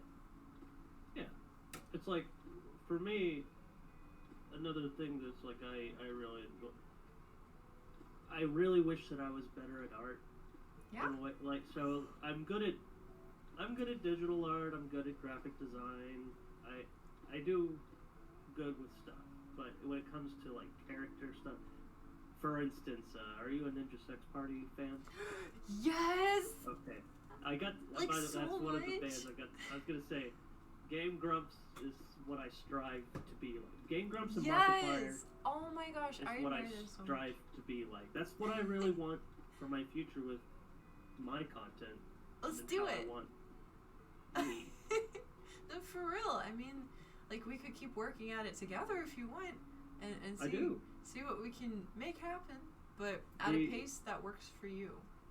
I will have to say, like, this year alone has been a lot of, not burning bridges because that'd be the wrong term, is I do have a lot of people, that's kind of one of the things. I spent a lot of time this year looking at what I want to do for myself, what I want to do for others, and what I'm willing to do, and what I need to when I need to recognize I'm doing too much. Yeah. And that's a constant struggle with me. Exactly, and it's hard because when you have strive and drive to do so many things, you lose sight of that sometimes, and regulating that is not easy. And I've stepped away from. Well, it's kind of like my radio job. I stepped away from it to do this other job at a tool store, of all places. But that's because I know a lot of things about tools. And literally 2 days ago, when I was at work, I had a lady come in and say, "Hey, I like to make wood rings," and it's like I do that too. And I don't think you'll commonly run into too many people that it's just like they do this. That's cool. And I helped her out, get something set up for her so then she didn't have. That's again why I like doing content creation, because I strive to assist others to make it to where they don't have to do all the research and time and effort behind it. Okay, so what I would really like to do is like a rundown of all the stuff that I've learned for how to get to where I am as quickly as I have, and anyone that wants to do good with their content, we'll bring them on board and we'll work together and we'll make it happen. Indeed. And it's there's just so much, and that kind of bounces back to the like Ninja Sex Party, like it's kind of my music is always like my drive, is one of my biggest drives, and it's one of the things that helps me get pumped and before I go into work, and really I do it while I stream. It's music is always playing. There's something just so personal about it. It's nice. I miss playing music and stuff. I used to play shows a lot with my bands and stuff, and we're like, even with that, like projects, and kind of like what we're talking about now, is I have my band that we're redoing things again. hence, kind of another thing that a studio needs to be is that they want to have a practice place, and instead of they're helping me build funds to build the studio also along with getting that, because I'm like, hey, would you rather just help me by throwing me $20 every month and the 6 of us, and that goes into the funds and bill, like the payments that go into this, and you have a key to the place to go there and practice whatever you want, then that's the way I like to do stuff. That's the way to do it, for real. And it's less pressure on one individual person, and then more people get access to the resources. Exactly, and it's like I want to have my photo studio because I have tons of cosplayer friends that they have such amazing work that they want to show off, but a thing that I struggle with, it's like, I don't necessarily struggle with it, I'm happy that this happens, is we go out to an outdoor location to be able to, which does happen more often for cosplay photos. It just kind of has that vibe, is a lot of cosplay is just kind of an outdoor thing. Yeah. As weird as that sounds. There is a lot of indoor stuff. It's already the environment, though. Like, the environment is, like, the setting is, like, built, and it's already beautiful if you have, like, the right outdoor scene. Whereas with an indoor space, it's a cognitive thing. You have to, like, piece it together. I was going to say, there's quite a few photo shoots I've done that I was just so thrilled because I know perfect locations to take people, and it's such a good thing. But I also want to be able to, like, have someone, if they want to have professional headshots taken and stuff, I have to bring my setup with me and set up either in their house or at a location, or I've done it at my radio stations. I've had them go because there's sometimes when nobody's there and I just go, hey, here. But because of COVID, that's the thing that kind of killed that motion also. So yeah, it's hard limited. To have a bunch of people interacting right now. I get it. Exactly, and that's kind of where so many different mixtures of things that I want to do, and I plan to do, and will do. But it's the animation is something that I really. So the Ninja Sex Party videos. Oh my gosh, they're on like a whole other level. It's Starlight really exciting. Brigade. Yes. So beautiful. Oh my goodness. Yeah, I have a friend that is like solid, top-notch animator. She's studying with some of the originals, like some of the masters that did the traditional animation, and she's got it solid and down. She's ready to work on something with me whenever I get to that point. And so maybe we can all collaborate, work together. I was gonna say, if I could find it. Yeah, here it is. I'll send it in the chat with my chat with you. Yeah. So one of my friends, dang it. There we are. This is I went to Chicago with my girlfriend to go see Ninja Sex Party. You got to see them? What? They were so cool. That was some of the gifts that she goodness. gave me that I'm still trying to get to them right now. That's so cool. Those are like it's a cosplay from the actual thing. I would love that. That character is gorgeous. It's just stunning. It is. She's such a good cosplayer too, and she's I've done a cosplay shoots with her.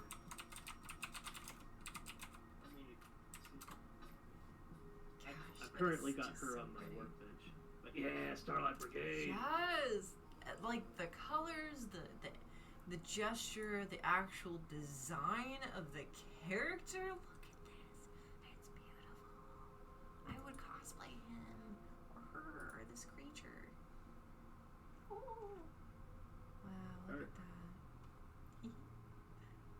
But they're just those music videos are such a good example. Like, actually, another great video.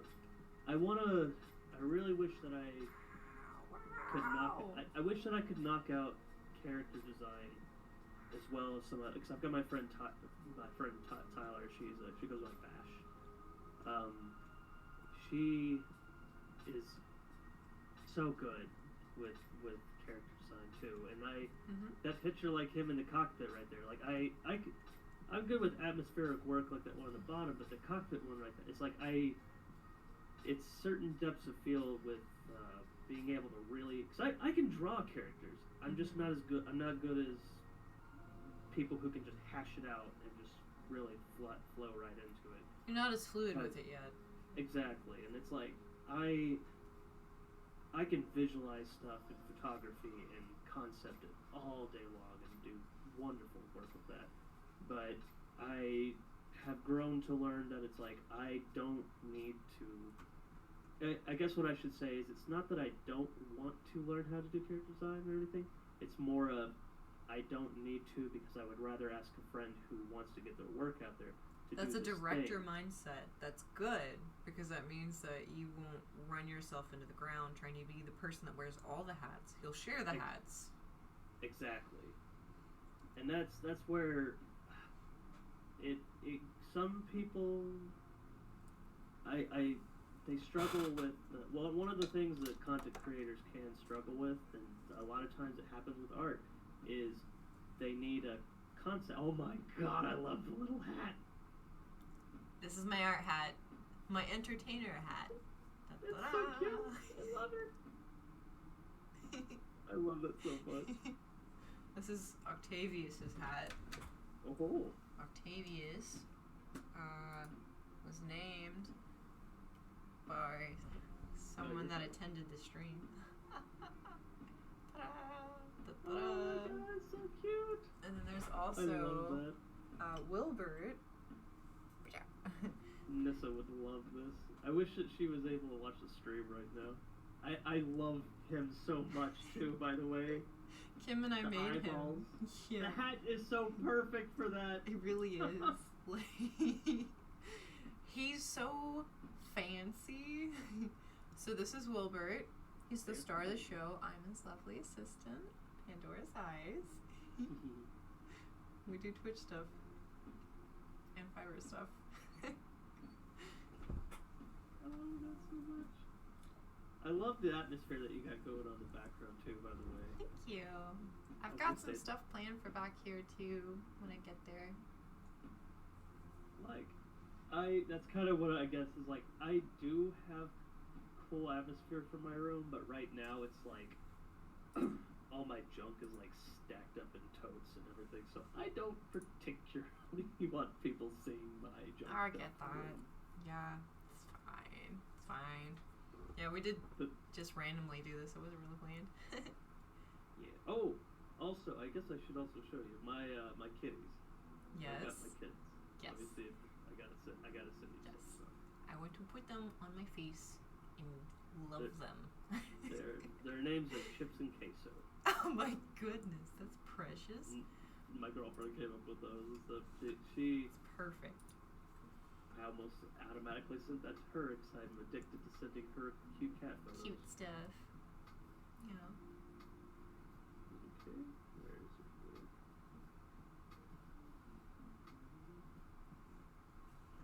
Aww. are. They're about a little over 6 weeks. What a couple of cuties. They look so This- fuzzy. I know, this one's Oliver. Aww. The paws. I know I was gonna say I've got this one really good photo of Queso. She's such a distinguished princess. Queso sounds so good right now. But what about I know. Doritos? Doritos. There we are. Oh, She's such a distinguished princess. that's a really good picture. That's a good photo. Thank you so much. Yeah, she looks like she's a princess just posing. I was gonna say I got this. Let's see if I can get it up in Lightroom. They have such pretty eyes too. They really do. Like, I was just looking at that. Photography is probably one of my biggest passions. Like video work has always been like something Oh. that I was like my highest one. Mhm. But oh, we kind of lagged out there for a moment. Yeah. Yeah. You're good now, There though. we I are. can hear you. Let's see if I can find it.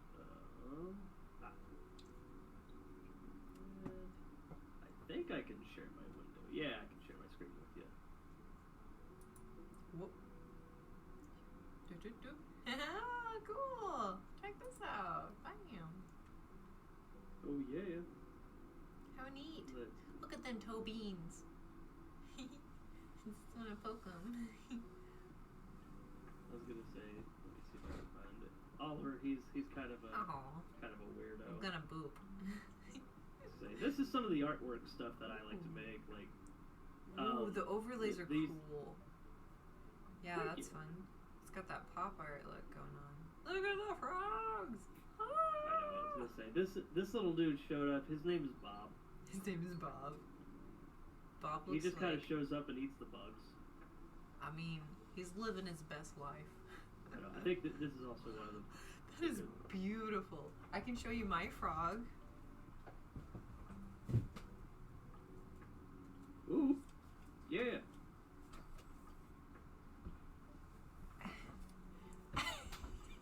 What do you think? The resemblance is striking. There's a little lag in the video. I see him, I think, get ready to come up in the video. And there you are. Oh my god, it's Kermit! I love it! I think that's the kind of frog that he's inspired by. I was gonna say, I'm really sure that Tree Frog would be very accurate to it, because the green coloration and stuff really matches tree frogs normally. They're cute. His environment too wouldn't be a bullfrog. It's just Tree Frog. It's so good. It's so perfect. Tree frogs are wild because they come in all sorts of colors. They're really just like They do. wacky colors. Oh wow! Look at that texture. My goodness. I know. This lens that I have is it's an ultra macro. So what's really cool is like getting the real details of the veins Wow. of like bugs, for example. That's crazy. Yeah, this is. I was gonna say I got this I don't know how you feel about spiders. Actually. Go ahead. No, you're good. Okay. I accidentally showed off this block window to someone and they like had a panic attack. I feel bad. No, it's good. Spiders But are friends. I got these really cool. Like I kind of got a little ballsy with this black widow. Like this is like yeah, no kidding. half an inch from the lens. That's Like, exciting. It Look at them it was like legs. half an inch from the lens. But Wow. to see a black widow that's up close, because there's things that you don't necessarily see, like there's actual hair follicles. Yeah. Like I like that you're bold and daring. some of these are some of my. Indeed. I was Is gonna say some of these photos I'm gonna be submitting to this National Geographic contest. Oh, that's exciting. that I do. Yeah. Yeah, these are some top-notch quality Right. stuff. Thank you so much. I was gonna say The cicada cicada. casings. Casing, yeah. The shale. I like, I got this really cool swinging picture of a spider. wow. I've never seen know, this he was, before. like, It's so weird. So while I was doing photos like that uplift of the webbing is because I had a light underneath them, and it's interesting to watch how spiders actually swing themselves. So the concept of Spider-Man swinging is legit. That's so cool. Wow, I've never seen a spider actually swing in its web. Oh wow! Oh my goodness! Look at the bugs. It's got like a tiny praying mantis, like in the center of his forehead. Oh, those eyes are I know. I was gonna say, beautiful. but freaking. I've noticed this thing with praying mantises. Like, so, not just praying, but cicadas. That's why. They have this weird jewel shape to their forehead. I've got this cicada photo that or actually I was gonna show you some of these too. Oh, Sorry, I love showing these off. No, these are beautiful. Look, But these are like some of my stuff I take and slow. This is so neat. You just get real up close with like this very tiny world, and it's beautiful. You see all kinds of cool I know. stuff. That's one thing. Well, Alice Madness is honestly a concept that I take from like these slug pictures actually. Really? For example, is like I like to get that perspective because whenever you go into the beginning of the game, you're floating down into that. Those photos that you saw, some of those like with the it's like you're already shrunk down and you're experiencing That's the force. fun. being Yeah. shrunk. I like the And, perspective, the play on that. Yeah. Now I will admit, this little dude, he was not too happy about all the photos I took of him. He kind of like lit on my face. Ah, here we are. Wow. This takes a really good perspective of, like, it's weird how those are crescent moon these shapes. exactly. This is beautiful. And there's so many bugs that actually share those kind of like growth spots that it's just weird, but it's awesome at the same time. It's like, I am a very weird individual. I think I'm gonna incorporate that in my next design. I'll do like crescent moons, Ooh. and then the middle bar, and then the two. That sounds like fun. Thank you. This is really, really cool. I love that. And most of these photos, I take a lot of stuff at night. Yeah, it So feels. like this is like wow. dead pitch black. That is so cool. The contrast looks amazing. That's one of the coolest things about taking photos at night is really letting stuff stand out. Yeah. Gosh, that is just beautiful. I can find it. Like, It's so cool. where is it? Ooh, it's spooky. I'm sorry to keep taking away from this No, the conversation cats. stuff. It's just so nice. No, to when I see share the this. cats, I'm like, "Urgh, let me touch your face." I know. I was gonna say he is just so What he's a so cutie. fluffy. Yeah. I got this really good photo of him that, let's see. Interesting. So is this through Photoshop right now? Yeah, well, this one's Lightroom. Lightroom. So this one, I go in and I calibrate everything so I can keep it at the highest profile of the file type, so that I'm not like. So right now it's like in RAW form, so really getting that high detail. Oh my goodness. Yeah. So if I do ship it over in RAW into Photoshop, then I'm not having JPEGs as much, or it's then if I do when I do ship it over into a JPEG, I can keep that high detail. Yeah. So it's not compressing so much. Yeah. Let's see. I'm trying to calibrate. This is neat. I do love these three new features. My bad, not two. So texturing, clarity, and dehazing. Wow, that does a lot. You do have to kind of play with it. It's cool because it takes a lot of these tools up here and makes it to where like right off the just standard photo, you can get some really cool concept. Because say your image is a little too blurry, it's like sharpening it, but Yeah. it's digitally enhancing it so then it's making up for certain spots so that you can keep high detail. It's And then smart. you don't. Yeah. But it just. Wow. You can see the little ring too. What? That's The crazy. so That's a crazy let me see if I can show the picture of it. This lens that I use has an LED ring built into it. Yeah. Oh, it is one of my prized collections. That sounds 'Cause really neat. being able to be like just an inch away from something and be able to take a photo of it. There we are. And It looks like you're really exploring what's there a lot and really appreciating it. Like there's a lot of design that's going on. thank you. I That's was cool. gonna say photography. It's like I feel like I'm able to really capture a lot of what I see Yeah. in perspective. It's your It- art form. Yeah. Thank you so much.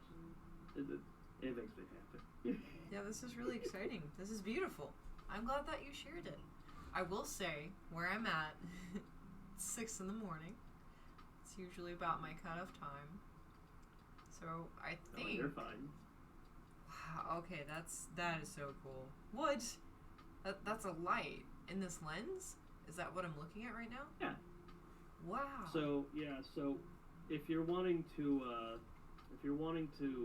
really get a nice balance of light and darkness, Mhm. this LED ring really works well. Like I've taken pictures of my eyeballs with this lens, and I think I think eyeball pictures are one of the really coolest things. They really There's are. this one These cool company stuff. who has a photo booth that's, well, it's by photo booth, I mean they actually have a camera set up in a specific way that makes it to where you can get the highest of finest detail of an eyeball. Wow. And it looks like a desert with dunes.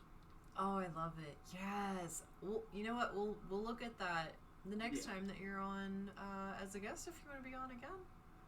I would love to be on again. Yeah. And it is kind of late, so. Yeah. It is time to wrap things up. We had our guest Jack B Sparrow. We heard about piratey shenanigans. Thank you so much for the picture too. I love that. It's so pretty. It's great. Yeah, and we learned a lot, and I had a really good time. And I appreciate you randomly hopping on for my stream. I'm always willing to randomly hop on, so just message me. It may not be every time. Yeah, that's fine. I'm always willing to. Yeah, this is great. Well, I'm gonna end this call here. Thank you for being a part of the show, Jack B Sparrow. I hope you have. Thank you for having me be part of it. Yes. And as always, eat lots of Doritos. Yeah. Well, have a good night. Bye bye. I had a great time. Thank you all for hanging out. This was really cool. I did the thing where I stay up super late and just stream until dawn. What am I doing? I would like to raid someone else, but I don't know how to do that. So I think I'm going to find out how to do that and then start doing that from now on. But for now, it's time for me to bid adieu. And thank you for coming out. Thanks for hanging out with this wacky new project I have going on here. Daddy Fire. Wow. And our drawing. That was interesting. Got this little dude down here. I'll definitely work more on this little guy and see what I can make out of him. Yeah. Well, that's all for my show tonight. Thank you for being here, Pandora's Eyes. And whatever you do it with love. See you later. Bye.